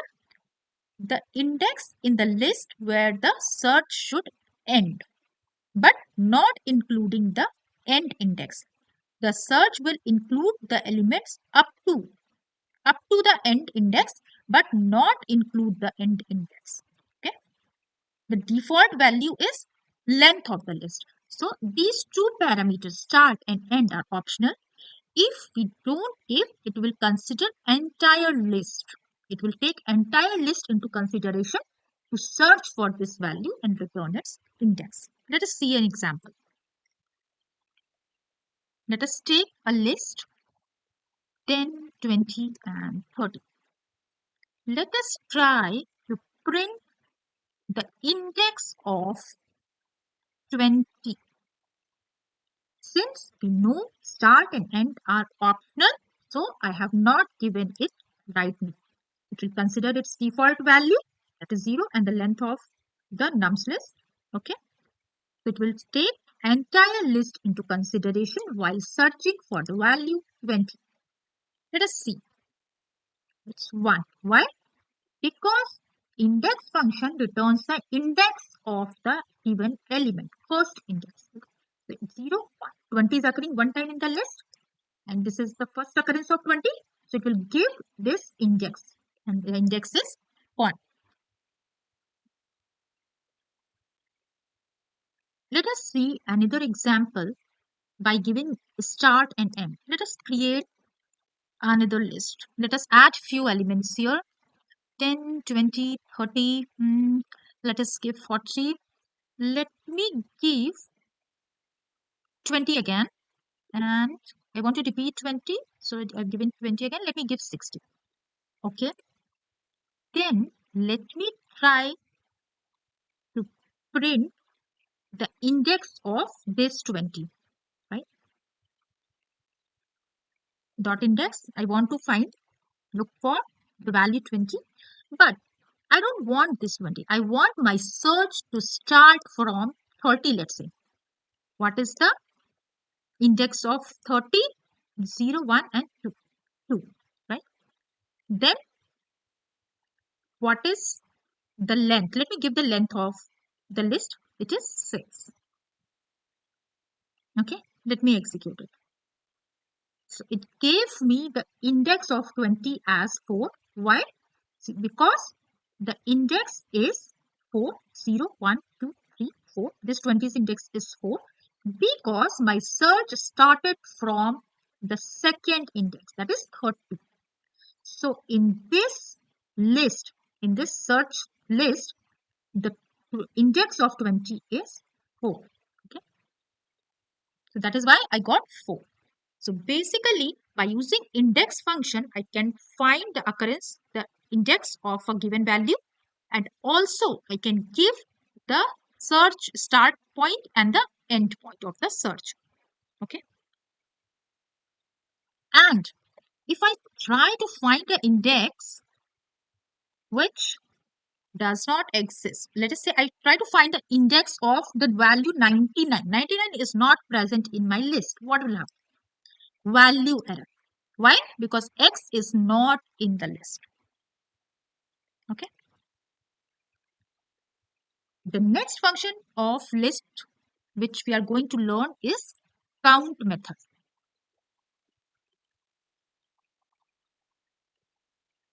So what does count method does? It counts occurrence of a value. Let us see the syntax. It is the name of the list dot count and the value which we want to count, that how many times it is present in the list. Let us create a list. 1, 2. Let us give another 2. One more. Fine. Let us apply count function. Print nums dot count and let us count how many times 2 occurs in this list. 3. 1, 2, and 3. The another function which we want to learn is sort function. Sort. What it does? It sorts the list. Like the name suggests, it sorts the given list. Let us see the syntax. It list, the name of the list, dot sort. Let us take an example. Let us take a list of numbers. Let us say 3, 1, 4, one more, 2. Yeah. Now, let us sort it out. Let us apply the sort function. Let us see what happens. Print nums.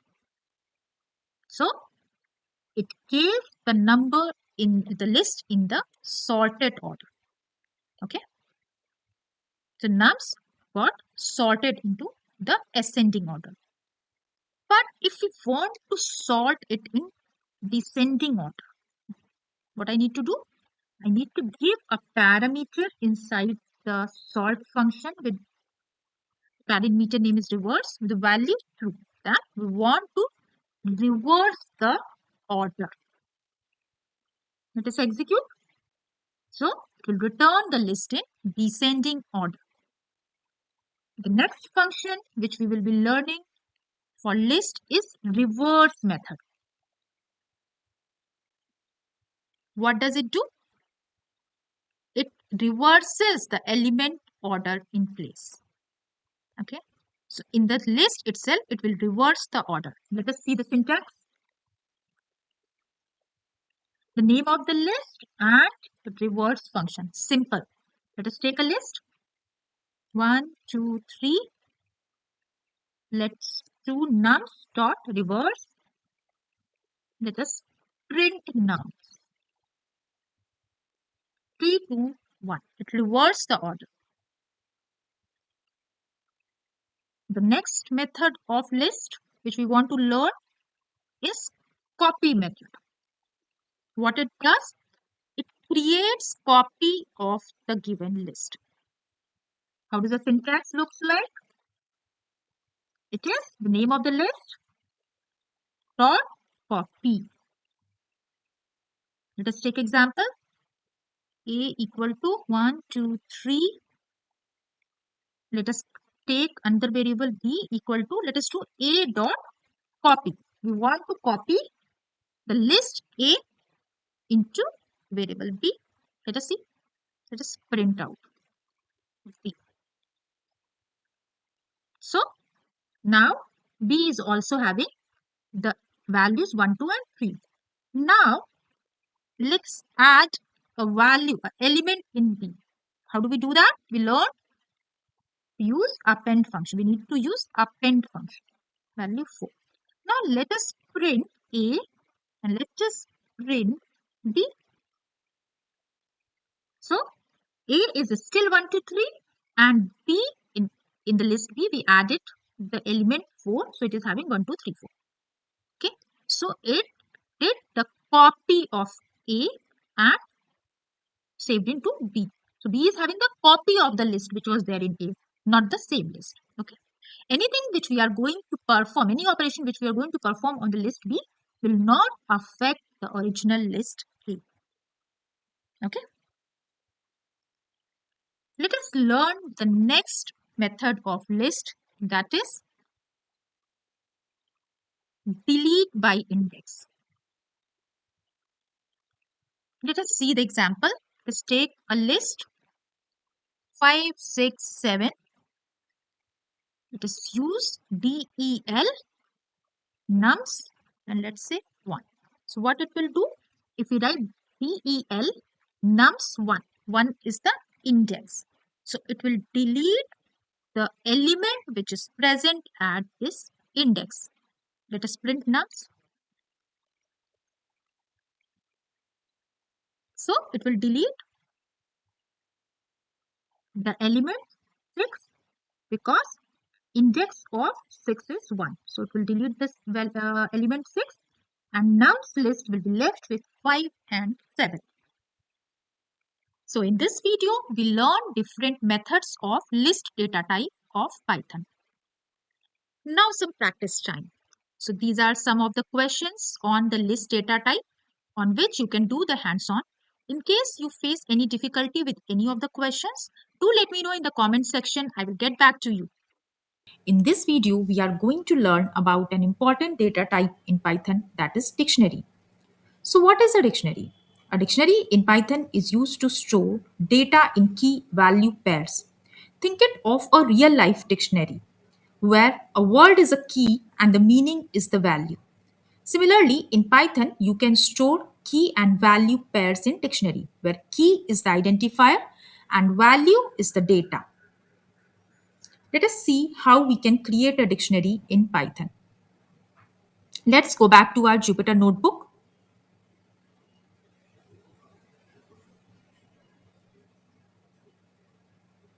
Let's create a dictionary with name student.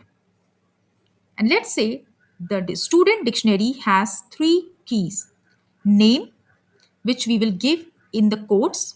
So the key of the dictionary is written inside a quote. Then we can give the value. So key colon value. So value is Rahul. Let's add another key, that is age 21. Let's add one more key, marks as 85. So this dictionary has three keys, name, age and marks. Name is a string, that is Rahul. age is integer, that is 21, and marks is also an integer, that is 85. So in dictionary, we can store multiple data types in values. Let's see some important features of a dictionary. So dictionary data type in Python is represented by dict. So let's say I want to check what is the type of the variable student here. Should be dict. Let's execute. Another feature of dictionary is that it is mutable. It can be changed. So we can add new key value pairs to a dictionary. We can remove the existing key value pair from the dictionary. And also we can change the value of a particular key in dictionary.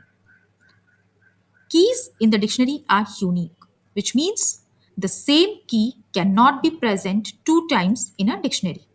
Keys are unique and keys are immutable. That means you cannot rename the existing key.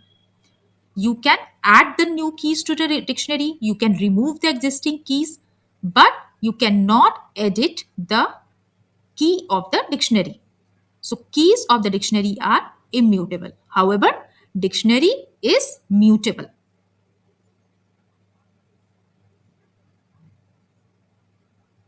So this is an important concept. The values can be of any data type in the dictionary, which we saw. We added value of type string, value of type integer, and so on. So values of the dictionary can be of any data type. Now let us see some important functions around dictionary. Let's say if we want to access the values of a dictionary, we can access the value of the dictionary using the keys. So let's say I want to access the value Rahul. How can I do that? The name of the dictionary, that is student, and the square bracket inside that we can give the name of the key. So we got Rahul as the value. The another way to get the value is using get function. So we can use student dot get, and in parenthesis we can pass the key as age. Let's see what it returns, 21. So these are the two ways to access the values of a dictionary. What is the difference between two? The get function does not give an error if the key does not exist. So let's say if I'm trying to access a key which is not there in the dictionary, then get function will not give any error. Let's say I give the organization as the key which is not there in the dictionary. If I execute, I get none. I don't get any error, I get none. But if I do the same thing to the first method, then I will get an key error. So if I give organization here, I will get a key error that organization is not present in the dictionary.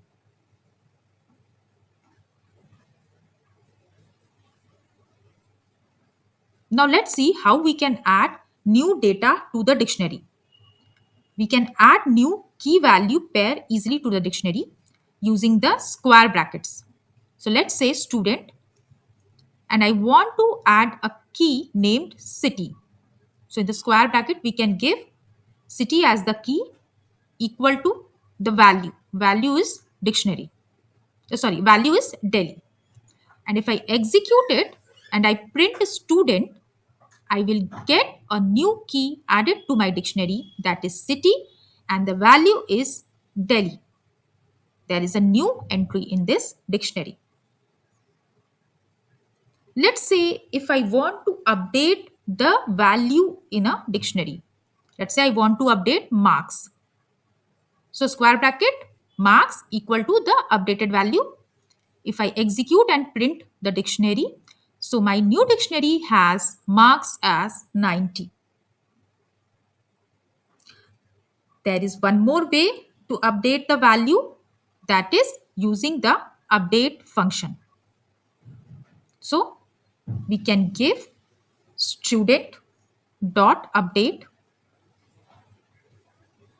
and in the parenthesis I can give the key and value pair inside curly bracket. Marks colon 85. Let's change it back to the original value, that is 85. Let's execute and print the student's dictionary. I'll get 85 as the updated marks. Dictionaries allow modification because they are mutable. We learned that dictionaries are mutable. That is why they allow modification. Let's say I want to remove items from the dictionary. How can I do that? I can do that using pop function. So I want to remove the key age from this dictionary. So I can give pop, and inside parenthesis I can give the key as age and execute.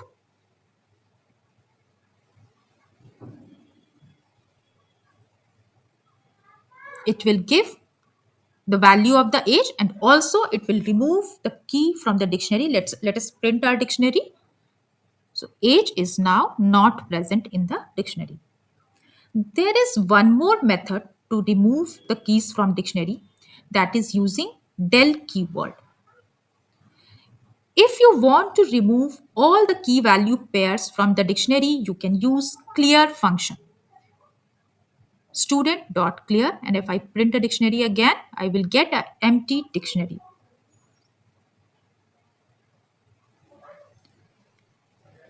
Let's say you want to access all the keys of a dictionary. How you can do it? You can do using keys function. Let's create our dictionary because we had cleared it. So let's reinitialize it. Then print student dot keys function.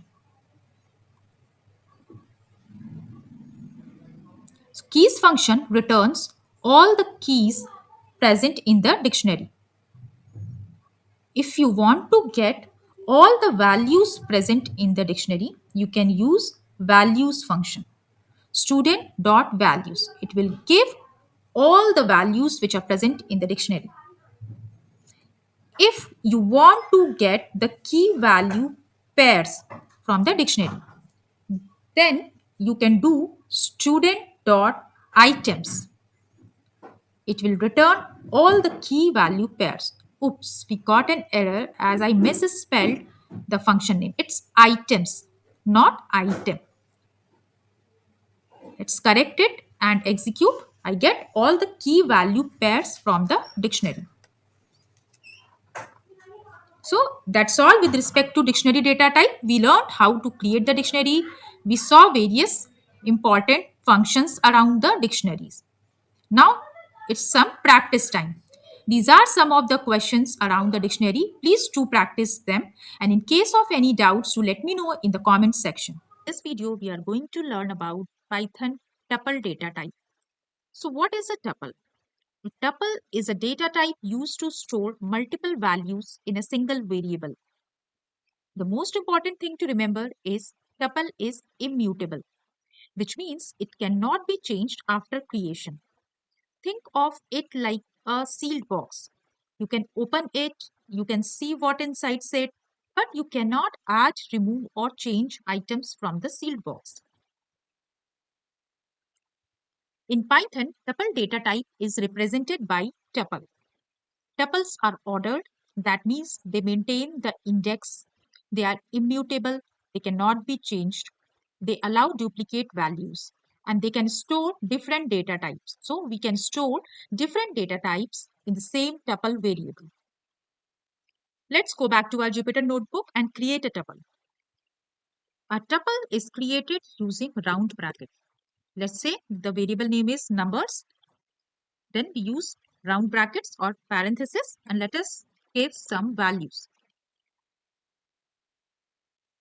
Let's print it out. And also let us print the type of this variable numbers and execute. So we get tuple data type. Also, you can store different data types in one tuple. So let's say integer, string flow. Let me print the data variable. So we have stored different data types in the tuple variable. So tuples can hold numbers, strings, float, or a mix of everything. Let us look at a common beginner mistake. Let's say I have a tuple T1 and I want to add a single value in it. And if I print the type of T1 and execute, it will be int. Because if we want to create a tuple with single element, we will have to add a trailing comma. And now if I print the type of T1, I will get tuple. So if we want to create a tuple with single element, we have to add a comma after it. Let's see how we can access the tuple elements. Tuple use index numbers, just like lists. Let us create a tuple of colors, red, green, blue.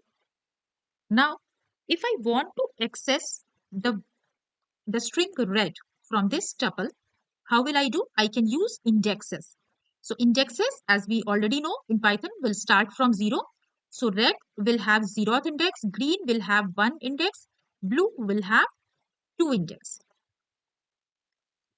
So if I print colors, square bracket, 0, I will get the value red. If I give 2, I will get the value blue. Also, we learned in list that if we go in the backward direction, the index starts from -1. So blue also has the index -1. Green has the index -2.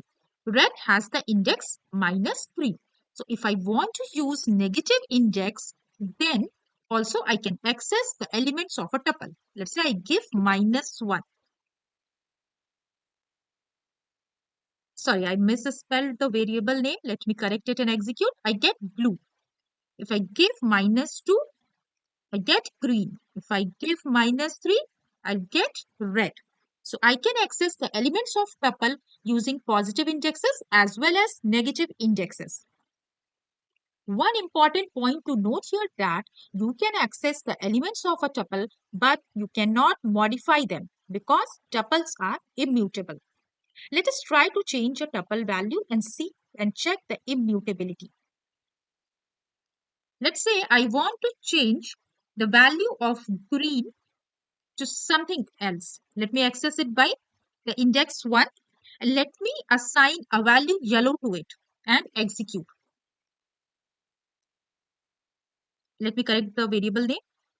So it gives me type error. Tuple object does not support item assignment because tuples are immutable. So I will not be able to change the values of a tuple. This proves the immutability. Now, let us learn about some important tuple methods. The first one is the count method. The count method counts how many times a value appears in a tuple. So let's say I have a tuple T with value 1, 2, 2, 3. And let's say I want to count how many times the value 2 appears. I can use the count function. So let me print T dot count and I want to count how many times the 2 appears. So I'll get 2. Let me count how many times the value 3 appears. It appears 1 time. Let's see another method of tuple, that is index.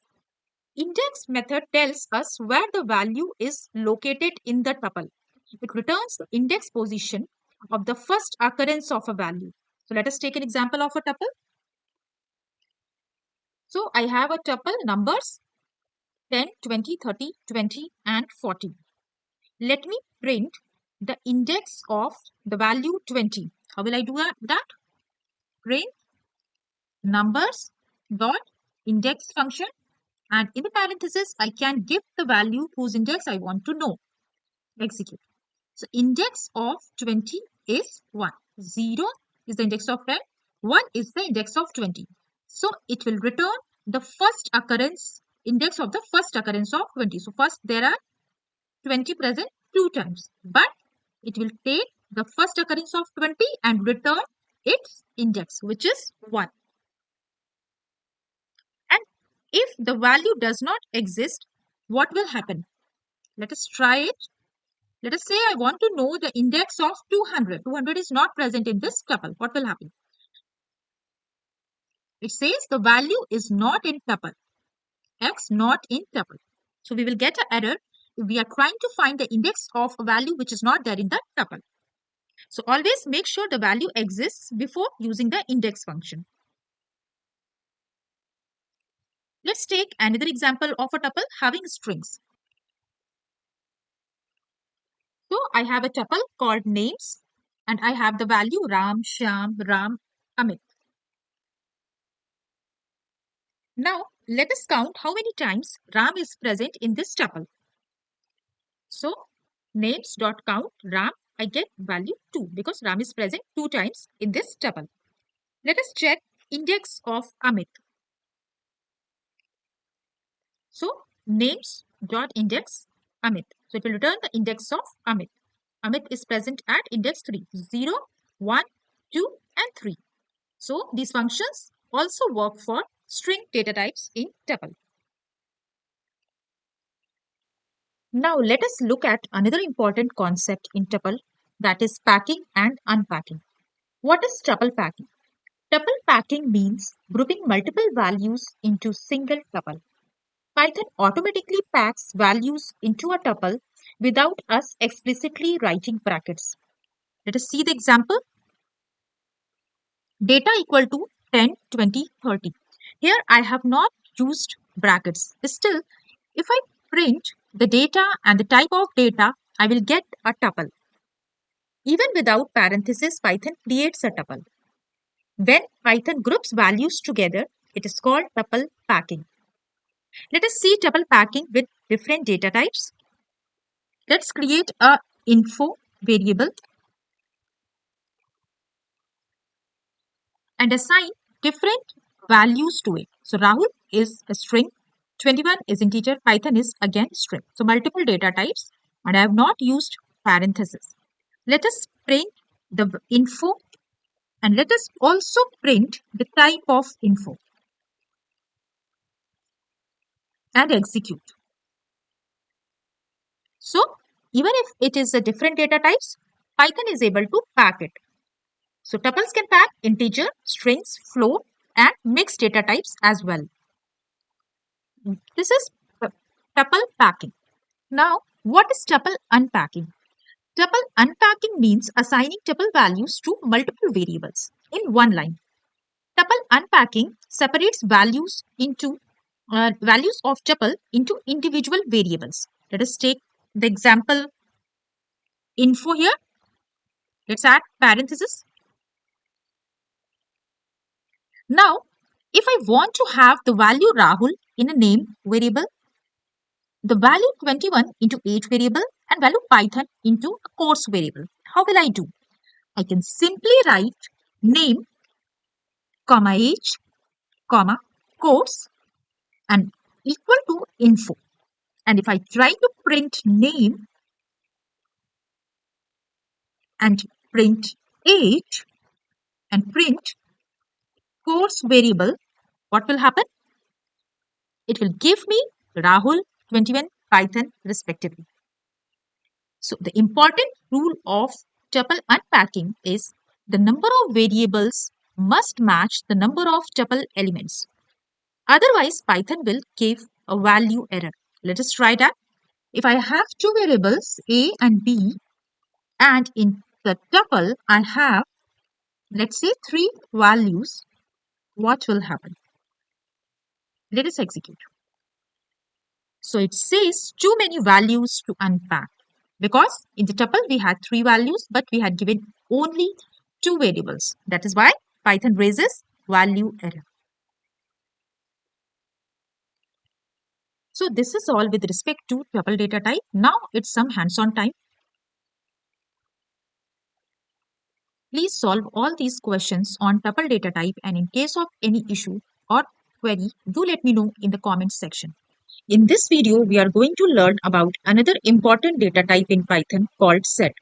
So what is a set? A set is a collection of multiple values stored in a single variable. Sets are represented by set. This is the data type for set in Python. Sets are unordered. That means the values in the set do not have any order. Since they do not have any order, they don't have fixed indexes. So sets are unindexed also. Sets do not allow duplicate values. Even if you try adding duplicate values, and when you will print the set, it will possess only the single value for that. It will not allow the duplicate values. Sets are mutable, which means elements can be added to set, elements can be removed from set. Let us see some examples of set. So, for example, 10, 20, 30, apple, banana, mango. So, all these are sets which are represented by curly brackets. Let us go to our Jupyter notebook and do some hands-on around set. Let us create a set. Let us give the set name as numbers and values as 10, 20 and 30 inside the curly brackets. And if I print numbers, I will get the set printed. And if I check the type of numbers, let's say the data type of numbers, it will be set. So this is how we create set. And if we add multiple values for 20, let's say I add one more 20 in this set, and if I execute, I'll still get the same value because sets do not allow the duplicate values. It automatically removes the duplicates. Let us see how to create an empty set. To create an empty set, we use set keyword and parenthesis. This will create empty set. If I print it, I'll get an empty set. But let's say if I add the curly brackets and I do not add any values to it, will it create empty set? Let us see that. And if I print the type of B, what will happen? Oh, it gives dictionary.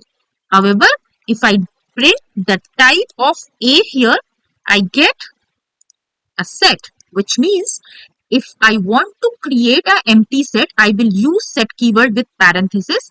If I use curly bracket without giving any value, it creates an empty dictionary. It will not create a set. Let us take another example of set. Let's say I have 4, 1, 2, 3. Now, let me print the nums set. What will I get? I get 1, 2, 3, 4. However, while initializing, I had given 4, 1, 2 and 3.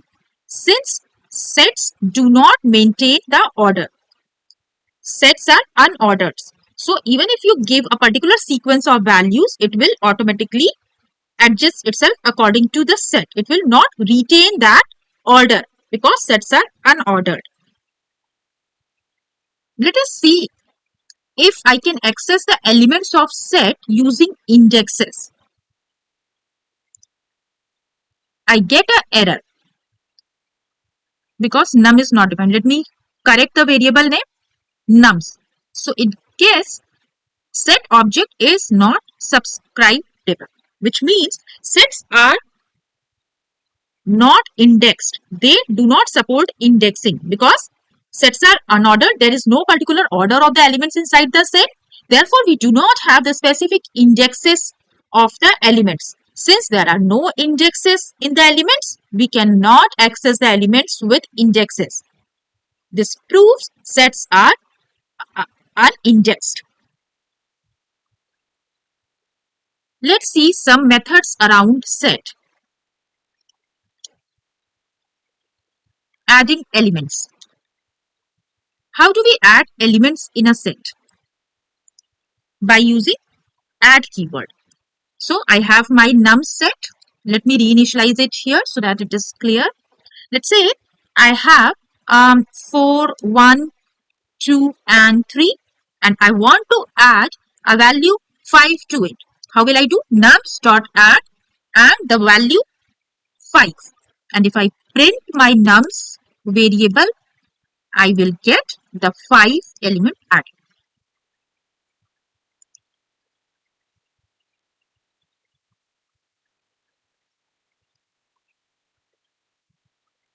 Let's say I want to add multiple elements in the set. How will I do that?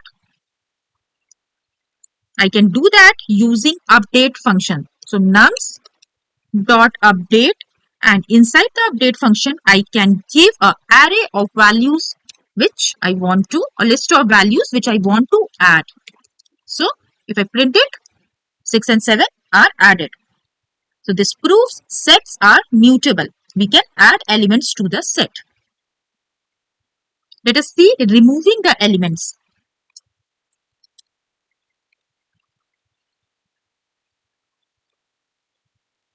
So let us initialize the set nums. It has 1, 2, 3, 4, and 5 elements. Let's say I want to remove the value 2 from the set. I'll use remove function and I will give the value which I want to remove. And if I print the set, I'll have the values and 2 is removed. But let's say if I try to remove a value which is not present, let's say 6, what will happen? It will give me an error. So remove function removes the element from the set, but if the element is not present in the set, it will give me an error.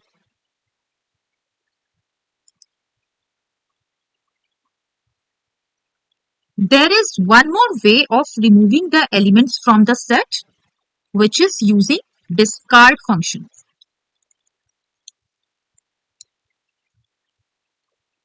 Discard, and this was with using remove.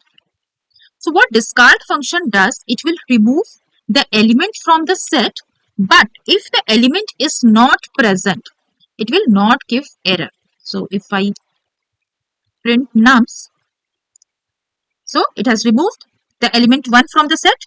But let's say if I try to remove the element 10, 10 is not present in the set, what will happen? It does not give any error. Let's see another important function around set, which is pop function. So what pop function does? It removes a random element from the set. Why random elements? Because sets are unordered. So since there is no specific order, and if we try to remove an element using pop function, it will remove a random element from the set.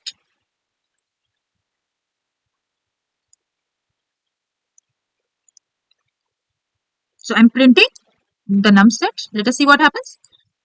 So it has removed the value 1. Okay.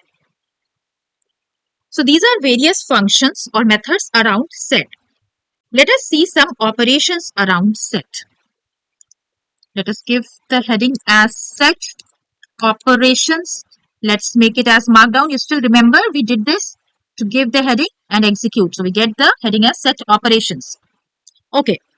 So let us start with creation of 2 sets. Let us first create the 2 sets around which we will play. Let us give 1, 2, and 3 in the first, and let's say in the set B we give 3, 4, and 5. So let us see the first set operation, which is union.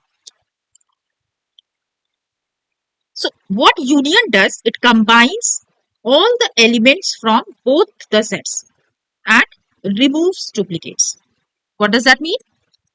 So let's say if I do A, which is set A, pipe symbol, and set B, what will I get? A union of both the sets. So I have 1, 2, 3, 4, and 5. 3 was present in set A and 3 was present in set B. But it has removed the duplicates. So what will union function do? It will combine all the elements from both the sets without any duplication. Let's see another set operation, which is intersection. What does intersection do? It prints the common elements between the two sets. So A and intersection is done by AND symbol and set B. Let us print it. It gives 3 because 3 is the common element between set and B. It will remove all the other elements and it will print only the common elements. Let's see another set operation, that is difference. What does difference do? It gives the difference of the two sets. So let's say if I do A minus B, so difference is done by the minus symbol, and if I execute it, I will get 1 and 2. Why? Because it gives the elements present in the set A but not in set B. Since 3 was present in the set B, so it has removed 3 from the set A and printed all the elements from set A. So this is all with respect to set operations. So in the set introduction, we learned that sets are mutable, which means we can add the elements to the set, we can remove the element from the sets. But what if I want to have a set which cannot be changed? What is the solution for that? So for that, we have something called as frozen set. Frozen set. What it is? It is a set which cannot be changed. How do we create that? We create that using frozen set keyword, and we can pass the elements to it and execute. So this set which is created is a frozen set. It is a set in itself, but it cannot be changed. So if I print its type, I get frozen set. And if I try to add an element to this frozen set, what will happen? I'll get an error because frozen set cannot be changed. So this is all with respect to set data type in Python. Let us go to the hands-on section and practice some questions. So these are some of the questions around set data type. Please do hands-on on these questions, and in case of any issue, do let me know in the comment section. This is all with respect to set data type. In this video, we are going to learn about another important data type in Python, that is Boolean. So what is a Boolean data type? A Boolean data type represents only two values, that is true and false, and it is represented by bool in Python.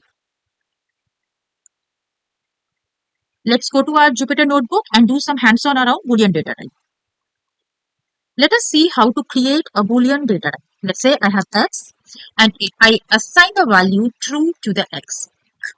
And if I print x, I will get true. And if I print type of x, I will get bool. So if I assign the value true to x, Python will understand that it is a Boolean variable. Similarly, if I assign false to y and print y and print the type of y, I will get the Boolean again. So Python recognizes true and false as Boolean values. Let us see some Boolean conversions. Let's say if I have a value a equal to 1 and I want to convert a to Boolean. How will I do? I will do it using a bool function. So bool is a function. Inside parentheses, I can pass the value a, and if I execute it, it will give true. So the value 1, when gets passed to bool function, it gets converted to true. Similarly, if I have a value b as 0 and I print the bool function and I pass the value b to it, what will I get? I will get a false. So Python will convert the value 1 and 0 to true and false respectively using the bool function. There are other empty strings also which result into a false. Let us see what else can be represented as a false. Let's say if I pass the empty string to bool function, it will still get converted to a boolean which is false. If I pass none, still I will get false. If I pass empty list, I will again get false. If I pass empty dictionary, I will still get false. So all these values become false.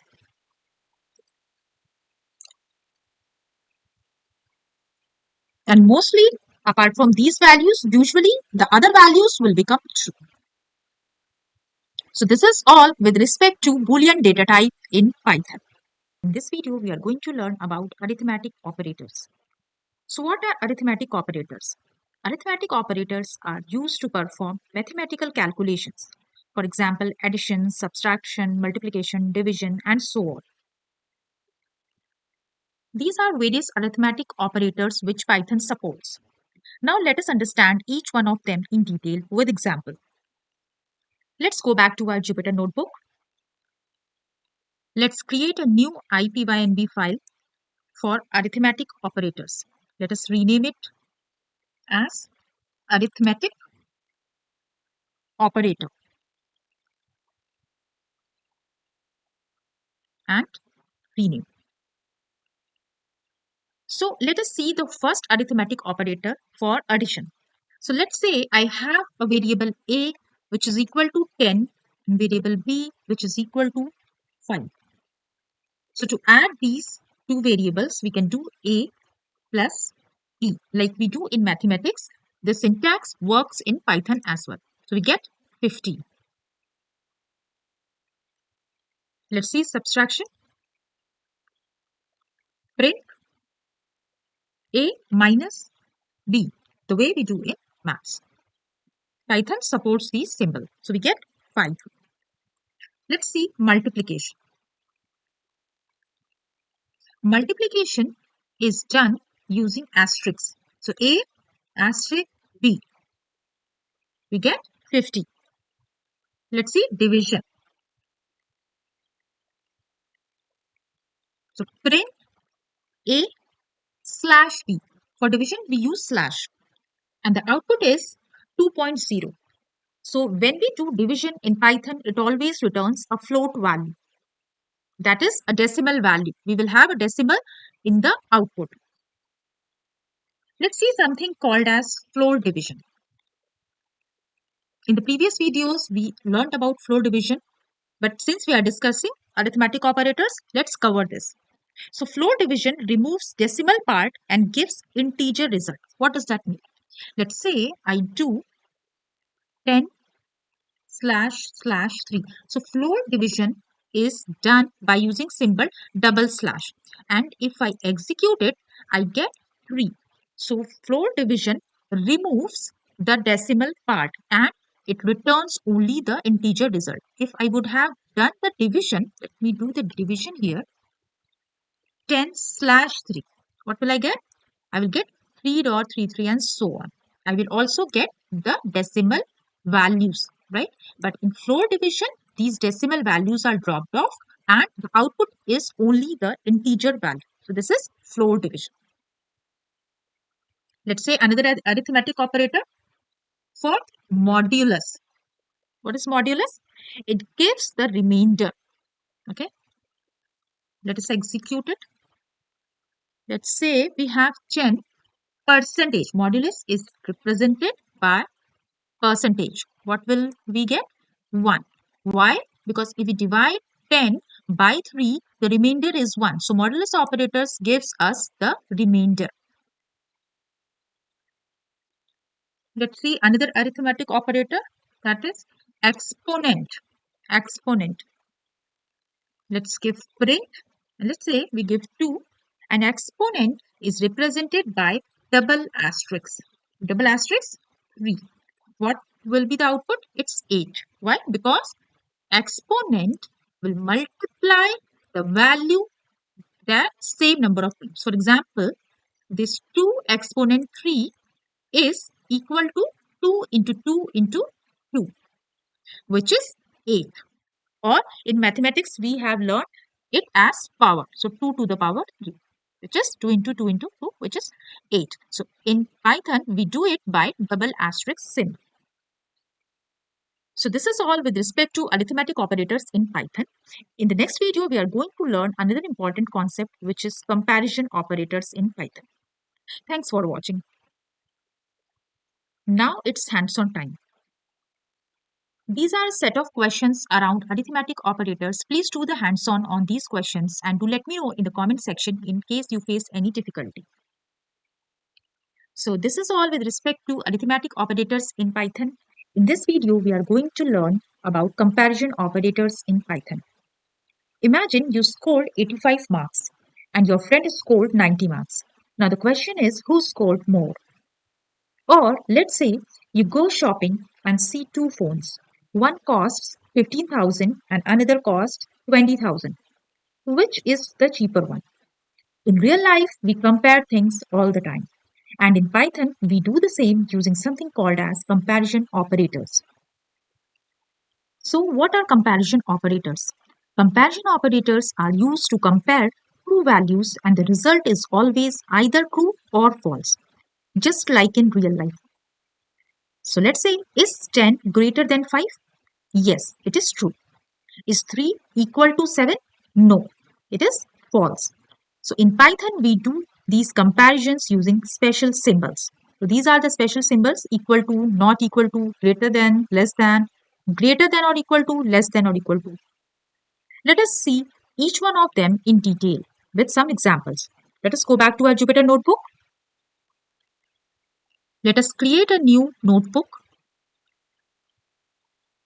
and give the name as comparison operators and rename.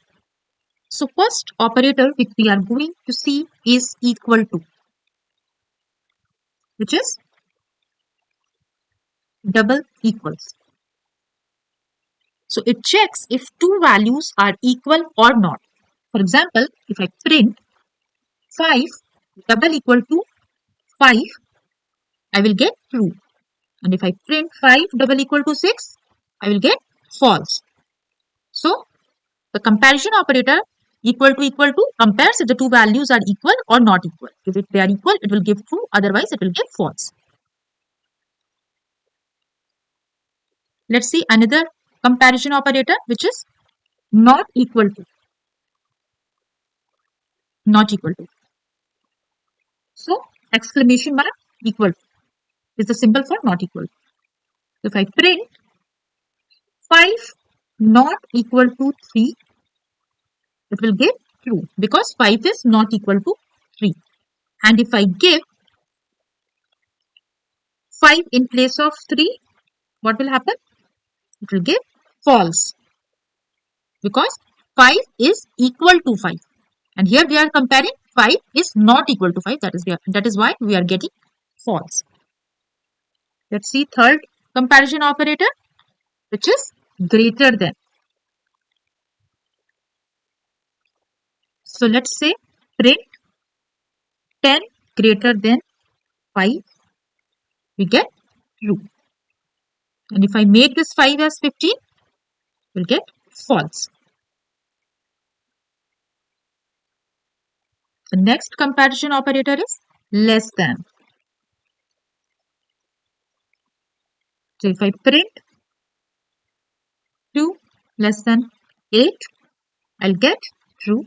And if I make it as 12 less than 8, I'll get as false. We can combine some of the comparison operators. Let's say greater than or equal to. Okay. So let's say greater than or equal to. How is it represented? By greater than and equal to symbol. So if I print 5 is greater than equal to 5, what will I get? I will get true because 5 is not greater than 5, but 5 is equal to 5. So either of the conditions, if either of the conditions is true, we will get true because it is having or. So either greater than is true or equal to is true.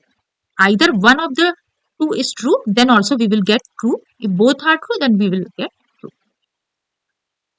So one of these two needs to be true in order for this expression to be true. Let's see another comparison operator which is less than or equal to. So if I print 3 less than equal to 7, what will I get? I will get 2 because 3 is not equal to 7 but 3 is less than 7. So one of the conditions is true. That is why the final result will be true. Now it's hands-on time. So these are some of the questions around comparison operators. In this video, we are going to learn about logical operators in easiest way possible. Imagine this. You will go for a movie only if you have money and free time. Or you will eat pizza if it is cheap or tasty. And what if you say, I will not go out today? See, we make decisions every day. In Python, we use something called logical operators to do exactly this. So, what are logical operators? Logical operators are used to combine multiple conditions. The result is always true or false. There are three main logical operators in Python: and, or, and not.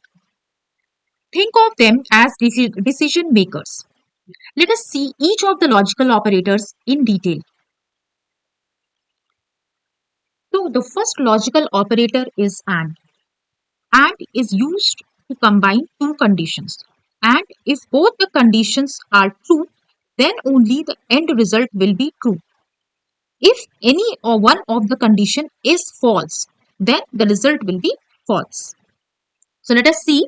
Let's say I will go out for a movie if I have money and if I have some free time.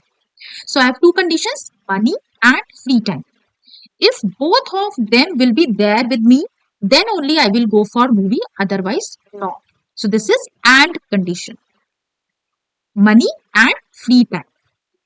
Let's say if I don't have money and I only have free time. Okay, then what will happen? It will result into false. Why? Because money is false and free time is true.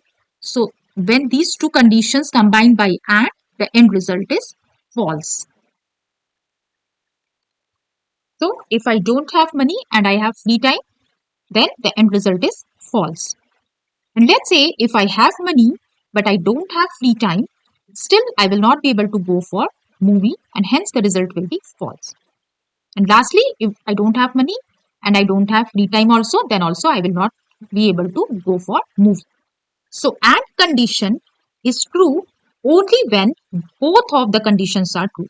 If either any one of them is false, the end result will be false.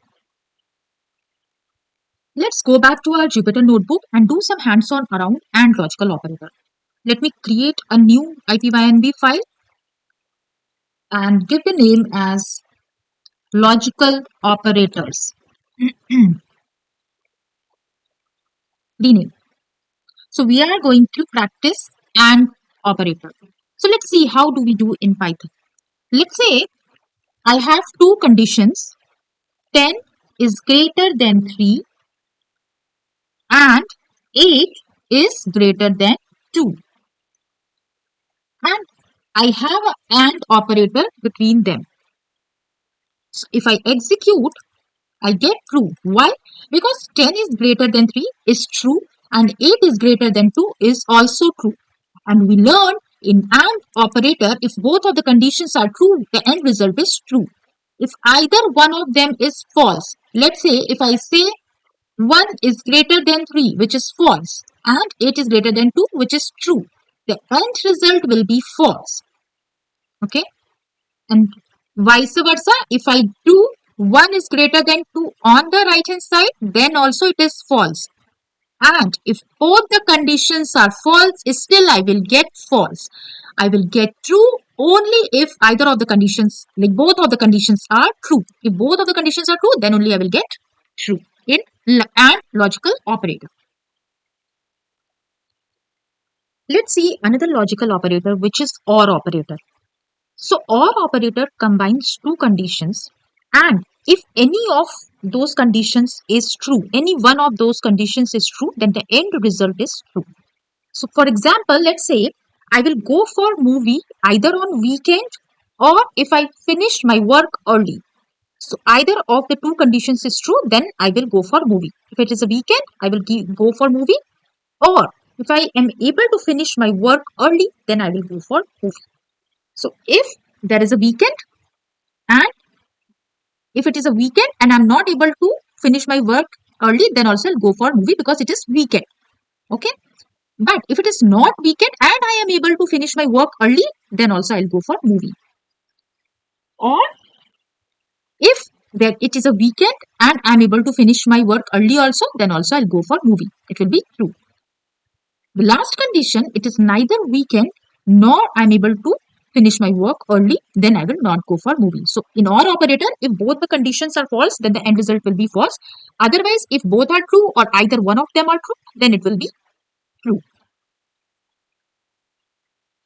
So let us go to our Jupyter notebook and do some hands-on around OR operator. So let's say I have a print statement which has two conditions. 10 is greater than 5 or 2 is greater than 3. So first condition is true and the second is false. So what will happen? I'll get true because it is combined by OR operator and either one of them is true, then the end result will be true. If I say 1 is greater than 5, so both the conditions are false. What I will get? False, right? So if either one of them is true, I'll get true in OR operator, otherwise I'll get false. Let's see another logical operator, which is NOT operator. So what NOT operator does, it negates the condition. It inverses the condition, right? Or it reverses the condition. So let's say if I do print 10 is greater than 5, which is true. This condition is true. If I want to reverse this condition, I will add a NOT operator and inside the parenthesis, I will give my condition which I want to revert. If I'll execute, I'll get a false. Okay. Let's say if I have 1 greater than 5. Let's say I have 1 greater than 5, which is false condition. To reverse this false condition, I will add NOT operator and it must convert it into true. So it is true. So whatever it is the given condition, the NOT operator will reverse the output. If the condition is giving true, it will reverse it to false. If the condition is false, it will make it as true. So NOT operator is used to reverse the condition. You can combine multiple conditions also. So how do we do that? Let's say I have a print statement and I have a condition 10 greater than 5. Okay, let's put it into a bracket. Okay, and if I say 10 greater than 5 and 8 greater than 3. Okay, so even if you don't put it in bracket, it will be fine. So let us print it is true because both the conditions are true, and we learned in the AND operator, if both the conditions are true, the end result is true. Let's say I want to combine another operator. So let me put this expression into brackets so that it is considered as one expression. And I have an OR condition and I give 2 greater than 10. So what will happen? 2 greater than 10 is false, but this condition is true, right? And in the OR operator, we learned that if either of the two conditions is true, the end result will be true. So let me execute. It will give true. So here we have combined AND and OR operators. Similarly, you can combine many such expressions together. Only thing you need to remember to follow the rules of AND, OR and NOT operators. Okay. So this is all with respect to logical operators. Now it's hands-on time. Let us go back to some of the questions around logical operators. Please do hands-on on these questions. And in this video, we are going to learn about if-else statements. By the end, you will be able to write programs that think and make decisions. So, if-else statements help us to execute different blocks of code based on the condition. If the if condition becomes true, then if block is executed, otherwise else block will get executed. So if you see the syntax, we give if space whatever the condition is, and if that condition evaluates to true, then the code inside the if block will be executed. If the condition is false, then the code inside the else block will get executed. In this way, the if else is used for decision making in Python. Let's go back to our Jupyter notebook and do some hands-on around if block. Let us create a new IPYNB file and let us give the name as if else. Rename. So let us see some simple if statement. Okay. So we saw the syntax, we give if and we give the condition. So let's say we have a variable called age equal to 18, and I want to execute a block of code if the age is greater than or equal to 18. So how will I do that? We learned that age greater than equal to 18 can be done in Python as age greater than equal to 18. Then after the condition, we need to give this colons, the two dots, and then press enter. Then we can write a print statement here, or you can write any block of code which you want to execute. And I'm giving a print statement, you can vote. So let's revisit the code. I initialize the variable age, which is 18. I am using a if block. I gave if and the condition is age is greater than equal to 18, colon, and the block of the code which I want to execute, which in this case is a print statement, you can vote. If I execute it, this statement gets printed because age is greater than equal to 18 is true. But let's say if I make a small change here and I give 90. Now the value of age is 18 and 18 is greater than equal to 19, which will give false. And if I execute, then this block will not be printed. So this is how the if statement works. Let me revert it. You can vote. Let's say I want to execute a block of code if age is not greater than equal to 18. That is the else condition. So what I can do, I can give else and I can give another print statement which says you cannot vote. Which means if this condition is true, then this block of code will be executed. Else, if this condition, if it is false, then the control will go to else block and else block will get executed. So let me execute again. It says you can vote because age is 18. If I make it as, let's say the age variable I can do as, let's say 10, then what will happen? You cannot vote because 10 is not greater than equal to 18. So this condition is false. And if the condition is false, the control will go to the else block and it will get executed. And hence it is printing you cannot vote. Right? So if is true, then this is executed. Else block is executed. What if I want to add additional steps in this comparison? Let us see. Let's say I have a variable marks which is equal to 85, and let us create a if block. If marks is greater than 90, then it will print grade A.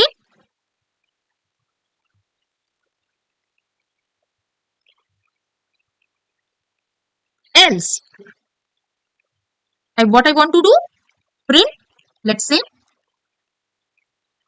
grade C. Now I also want to have an additional ladder here in the if else block, which means I want to print a statement called grade B in case my marks is greater than 75. Okay, how can I do that? I can give enter here. I can give elif block, and I can give the condition same as we were giving for the if block, marks greater than 75 colon. Then I can give the print statement grade D. So if I execute, I will get grade D. So what it says, if the marks is greater than 90, print grade A. Else if marks is greater than 75, grade B, else grade C. So first if condition will be evaluated. If it is true, it will go here. Otherwise, it will go to the next ladder. Then again this condition will be evaluated. If it is true, it will execute this block. Otherwise, it will go to the next ladder. Okay, let us do some testing. Let's say I have the marks as 95 and if I execute it, grade A. If I have, let's say, marks as 80, grade B. And if I have marks 50, grade C. Okay, so this is how the if, elif and else construct work in Python. So now this is clear. Now let us see another concept where we use nested if-else. So whatever logic we are writing here, in the blocks we can have another set of if-else also. Okay, let us see the example of nested if-else. Okay, let us create a simple variable. Let's say username, we have admin, and let's say password, we have 1234. Now let me write a if block. I am saying if username is equal to admin, then I want to print login successful. Okay, else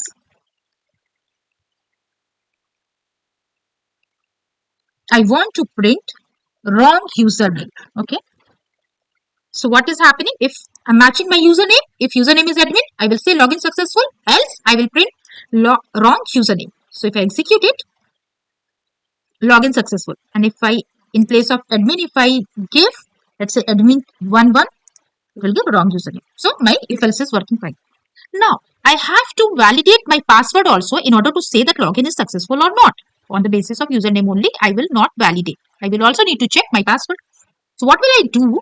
I need to write an additional condition inside this if block. So what I can do, I can give password equal to 1234.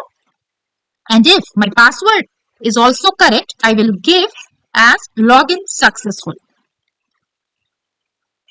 Okay, login successful. Else, if my login is not successful, what will happen? I will give an additional else block and I will repeat the same statement. Wrong password, because this time password is wrong. Okay, let me remove this statement which is not needed now. So this is my block of code. If I execute it, I am getting login successful. Why? Because my admin is the username and 1234 is the password. So this block is getting executed. Let's say I change my password. Let me add a 5 here. What will happen? It goes to this block, wrong password, right? Because this condition failed. That is why it went to else block, right? And if I change my username itself, I will get wrong username because this condition failed. So it will go to the else block of this if state, which is this one. So this way we can do as many nested if else we want. Okay. This was one of the examples to demonstrate how the nested if else condition work. Now it's hands-on time. So these are some of the questions around the if else statements. Please do hands-on on them and do let me know in the comment section in case you face any difficulty. In this video, we are going to learn about Python loops. Imagine this. You brush your teeth every day. You watch episodes one after another. You do homework questions again and again. In programming also, we repeat things. We repeat tasks. And for that, we use loops. So what is a loop? A loop is used to repeat a block of code multiple times instead of writing the same code again and again. We use a loop. In Python, there are two types of loops, for loop and while loop. Let us go back to our Jupyter notebook and learn about for loop. So let us create a IPYNB file and give it a name as loops. Rename. So first we are going to learn about for loop. So we use for loop when we know how many times we need to repeat. Okay. So let's say if I want to print hello 3 times, what will I do? I will write one after the other and execute. I will get hello printed 3 times. But what about if I need to write 30 times? It will become a tedious task. So we can use loops in Python which help us to repeat the task. So let us see the syntax of for loop. So for loop, we use the for keyword, then the parameter I, in range. So range is a function which generates number. So if we quickly see what range function is, let me show you. If I want to print this I, okay, so what range function does, range 3, whatever number we give, it generates number till that number. So it will generate number from 0, 1 and 2. It will skip the last number. The number itself will be skipped. So if I print it, I'll get 0, 1 and 2. If I write here, let's say I write 6, then it will print 0, 1, 2, 3, 4 and 5. It will skip 6. So this is a quick summary of the range function. Now let us go back to our loops. So I'm saying for I in the range 3 and I print hello. And if I execute it, I get hello printed 3 times. So we are able to repeat the task. Okay. Let us see another example. Let's say I have a list of fruits. Okay. Let's say it has apple, banana. Let's take one more, mango. Okay. So previously we used range within the for loop. Now let us use this list. Now I want to print each and every fruit which is present in this list. So let us give a variable name fruit. This variable name you can choose as per your choice. In fruits and print fruit. Let's execute. So it prints apple, banana, mango. And what's happening here? So we have a list which is having 3 fruits, apple, banana, mango. We have a for loop. Fruit is a variable. In is the syntax for the for loop, and fruits. Okay, fruits, this list. So what the for loop will do, it will iterate each and every element in this list in the order. Okay. So for fruit in fruits, it will go and pick up apple. It will print apple. Again, it will go to the loop, to the list. It will take the next element, that is banana. It will print the banana. Then it will go to mango and it will print mango. Okay. So this is how for loop works. Now let us see the another loop in Python, which is while loop. Okay. So while loop is used when we repeat until a condition is true. When we don't know how many times we need to repeat beforehand.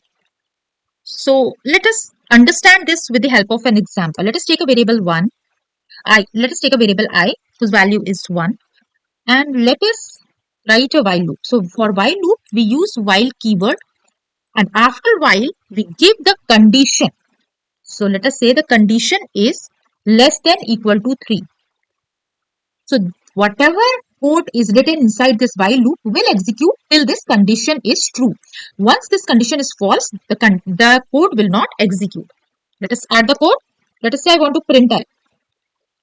And do not forget to increment this variable y. Okay. Now let us execute. So let us understand I is equal to 1. Why? Condition is I is less than equal to 3. So 1 is less than equal to 3, which is true. So it gets into the code and it's execute. So it prints 1. Then it will increment the I by 1. So now the value of I is 2. Again, it will go back to the while statement and check. 2 is less than equal to 3, which is true. Again, the code will execute. It will print 2. Again, it will increment I. So I will become 3 now. Again, it will go and check the condition. 3 is less than equal to 3, which is true. It will again execute the code. It will print 3. It will increment the value of I to 4. Now, again, it will go back to while statement. It will check if 4 is less than equal to 3. Now, the condition is false, which means this code will not be executed and the loop will be terminated. So, while loop runs until the condition becomes false. Okay. It will run till when the condition is true. Once it becomes false, it will not execute. Now let us see another important concept related to loops, which is break and continue. So let us understand break first. Let us create a for loop. for I in range. Let me take the parameter 5 in the range function. Let me add a code with if statement. So we have learned if in the previous video. If you have not understood that concept, you can revisit that video. So let us say if, and in the if I am giving the condition I is equal to 3. Okay. If the value of I is 3, then break. So what break will do? Break will basically break the loop.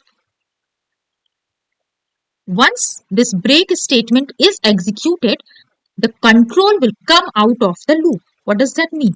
Let me execute it. So we already know that range 5 means 0, 1, 2, 3 and 4, right? Now, since we are saying that if I is equal to 3, then break the loop. That is why 3, 4 are not printed. Okay. So let us understand line by line. So first, the value is 0 in I. So 0 is equal to 3, which is false. So it will go to print statement. It will print 0. Then again, it will go to next element, which range function returns, which is 1. 1 equal to 3 is again false. Okay. If break will not execute. Again, it will come to print statement. It will print 1. It will go back to the for loop. Now the value is 2 because range function's next value is 2. Now 2 is equal to 3. Condition false. Print 2. Now again, it will come here with the value 3. 3 is equal to 3, which is true. Now break will execute and the control will come out of the loop.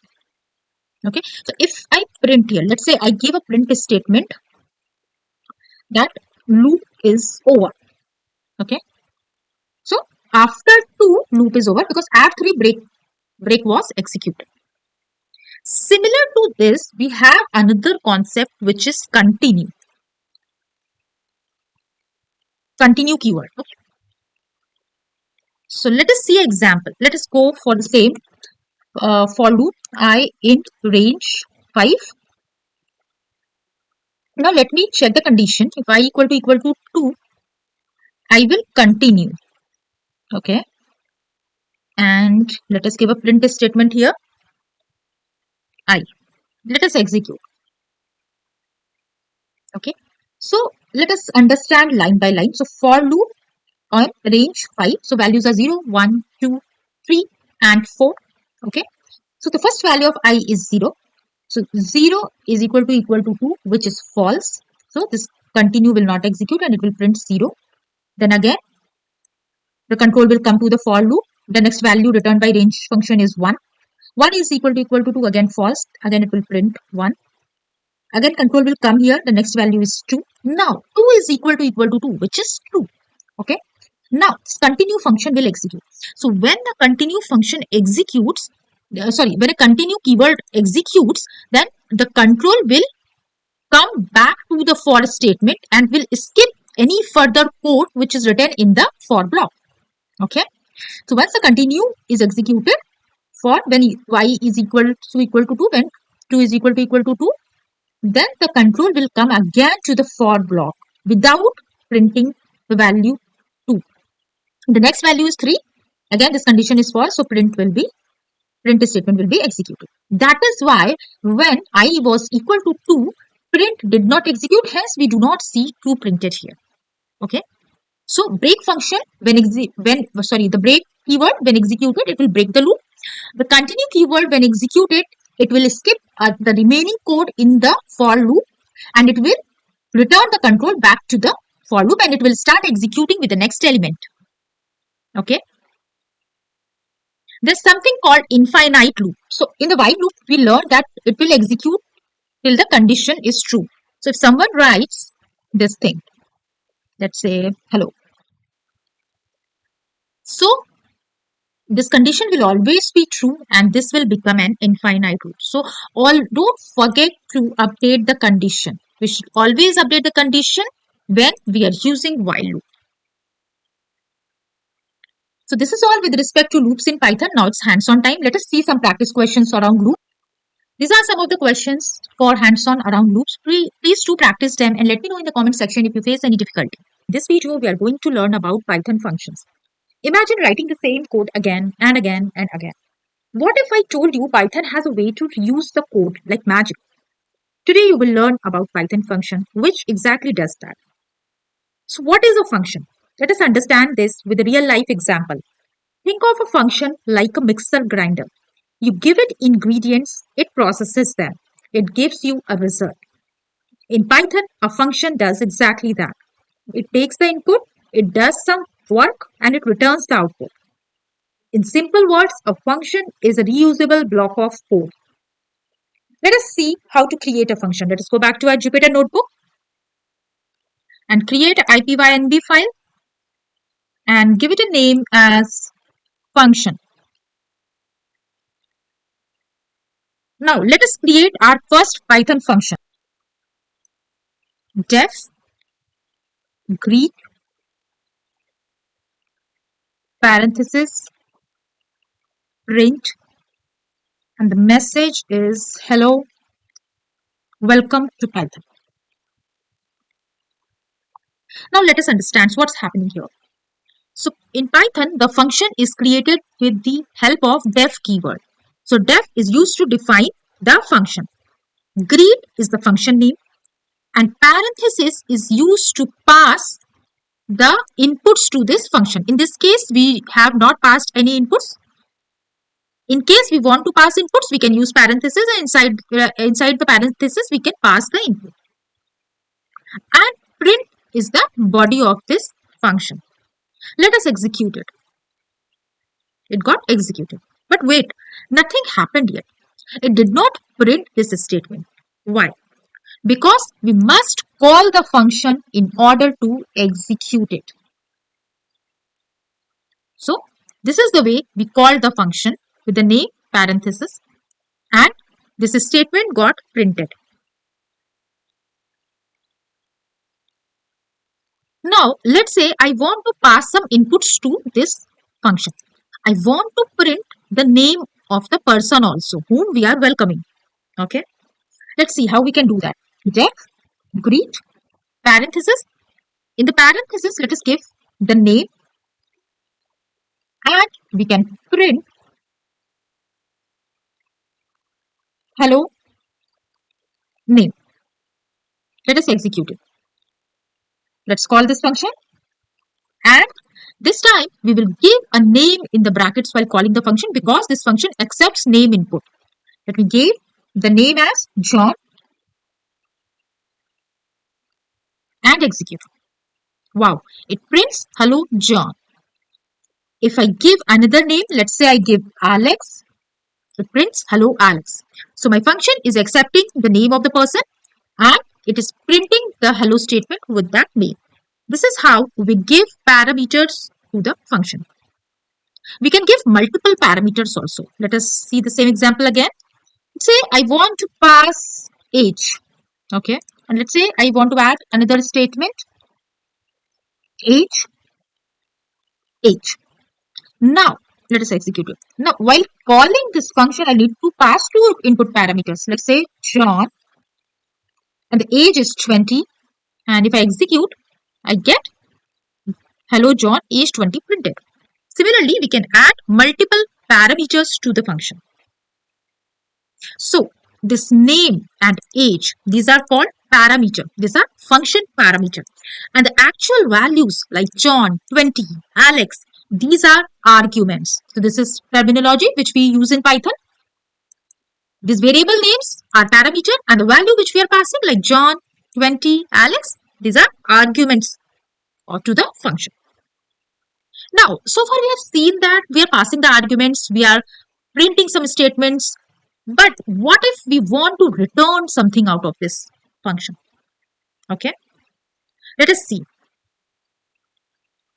Let's say I want to create a function which adds two numbers, a and b. These are parameters, and I want to return a plus b. Let me execute. Now it's time to call my function. Since I am returning a value, I want to capture it in a variable. Let's say the variable is result. So result equal to add, and the two values, let's pass 5, 3. And also I want to print the result. Let me execute. I got 8.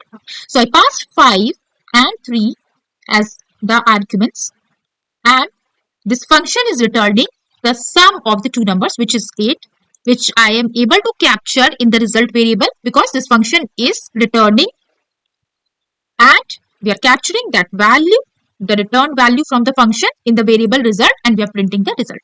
Let us try one more value. Let's say I give 10 and I give, let's say, 4, and I execute. I get 14. 10 plus 4 is 14.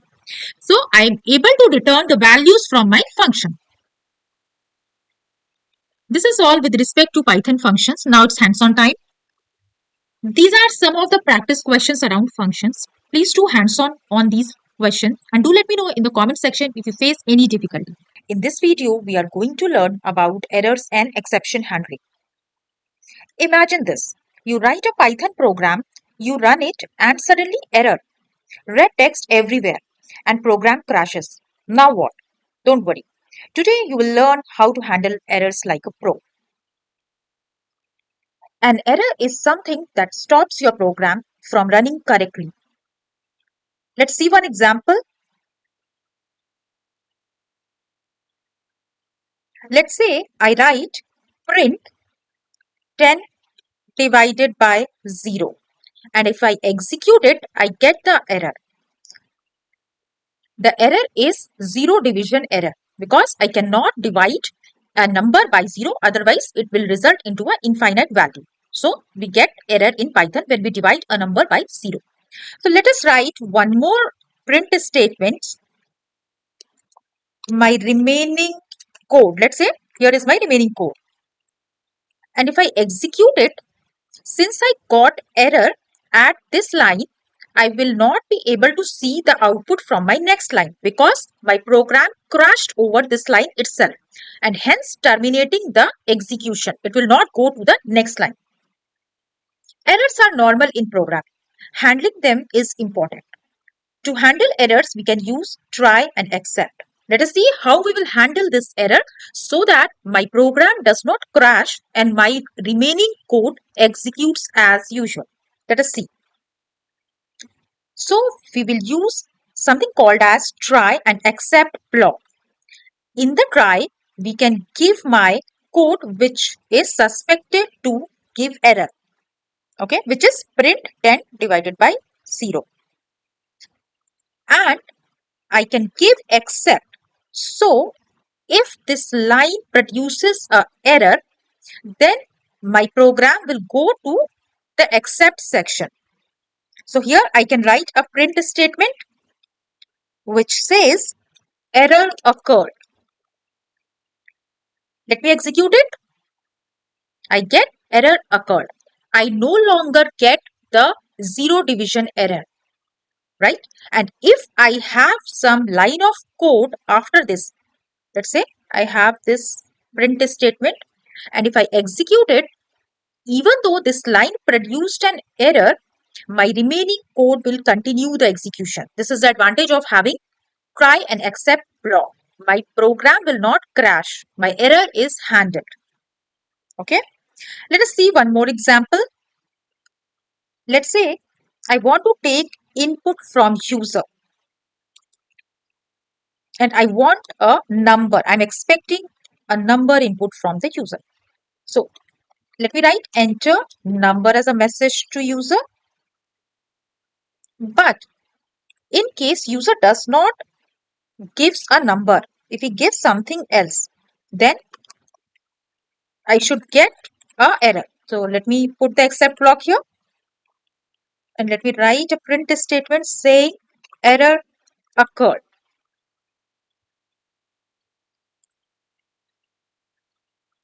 And the next line, since I'm receiving a number from the user, I can do print 10 divided by that number. Let me write one more statement mentioning that my remaining code executes. Let me execute it. Let me give a number 2. Enter. If I give a number 2, which is a valid number, my int function will convert it into integer and my code will not crash here. It will come to the print statement and it will produce 5. Division always results in a floating point number. That is why we are saying 5.0. Then except statement is not printed because I have not received any error in the try block. And my remaining code will execute as usual. But let's say I enter something which is not a number. Let's say I enter A, B, C. Now, this int function will not be able to convert ABC to integer. Hence, I will get an error here. Let me try that. Okay, I need to press enter. Yeah. So, my try block resulted into an error, which is why the except block gets executed and I get error occurred. Okay. And my remaining code still executes even if the error has occurred. That is the beauty of try and except block. We can also print or return specific exceptions. Let us see an example for that. Let us take the same code snippet here, and this time I want to catch a specific exception. Let's say I say 0 division error.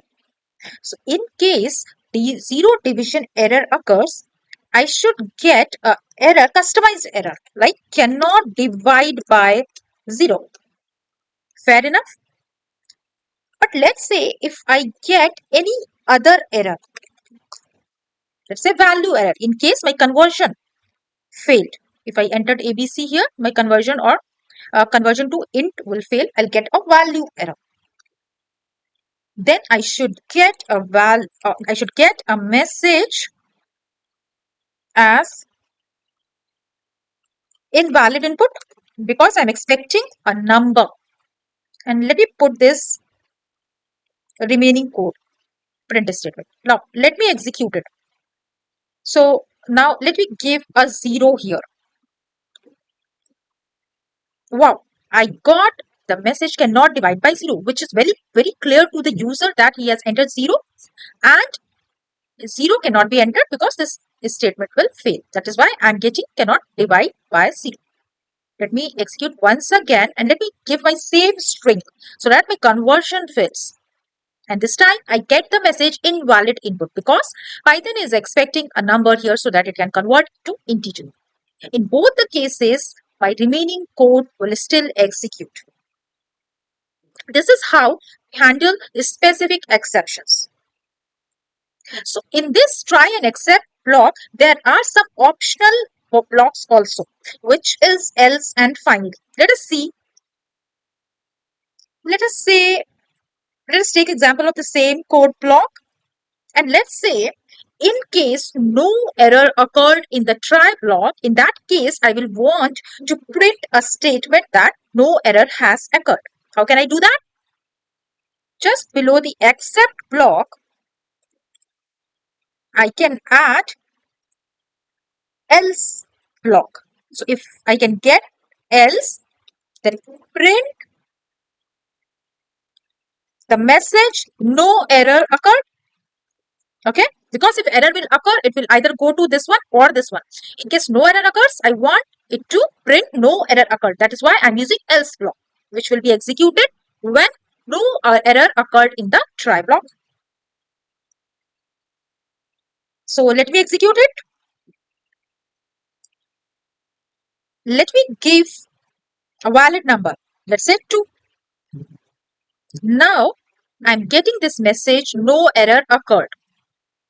But let's say I want to execute a piece of code irrespective of the fact that the error has occurred or not occurred. In that case, I can add a finally block. I can make use of a finally block. So if I print here program, let's say finished. Okay. So this finally block will get printed every time irrespective of the fact that the error has occurred in the try block or not. Okay. Let us see. If I give 2, no error will occur. No error occurred.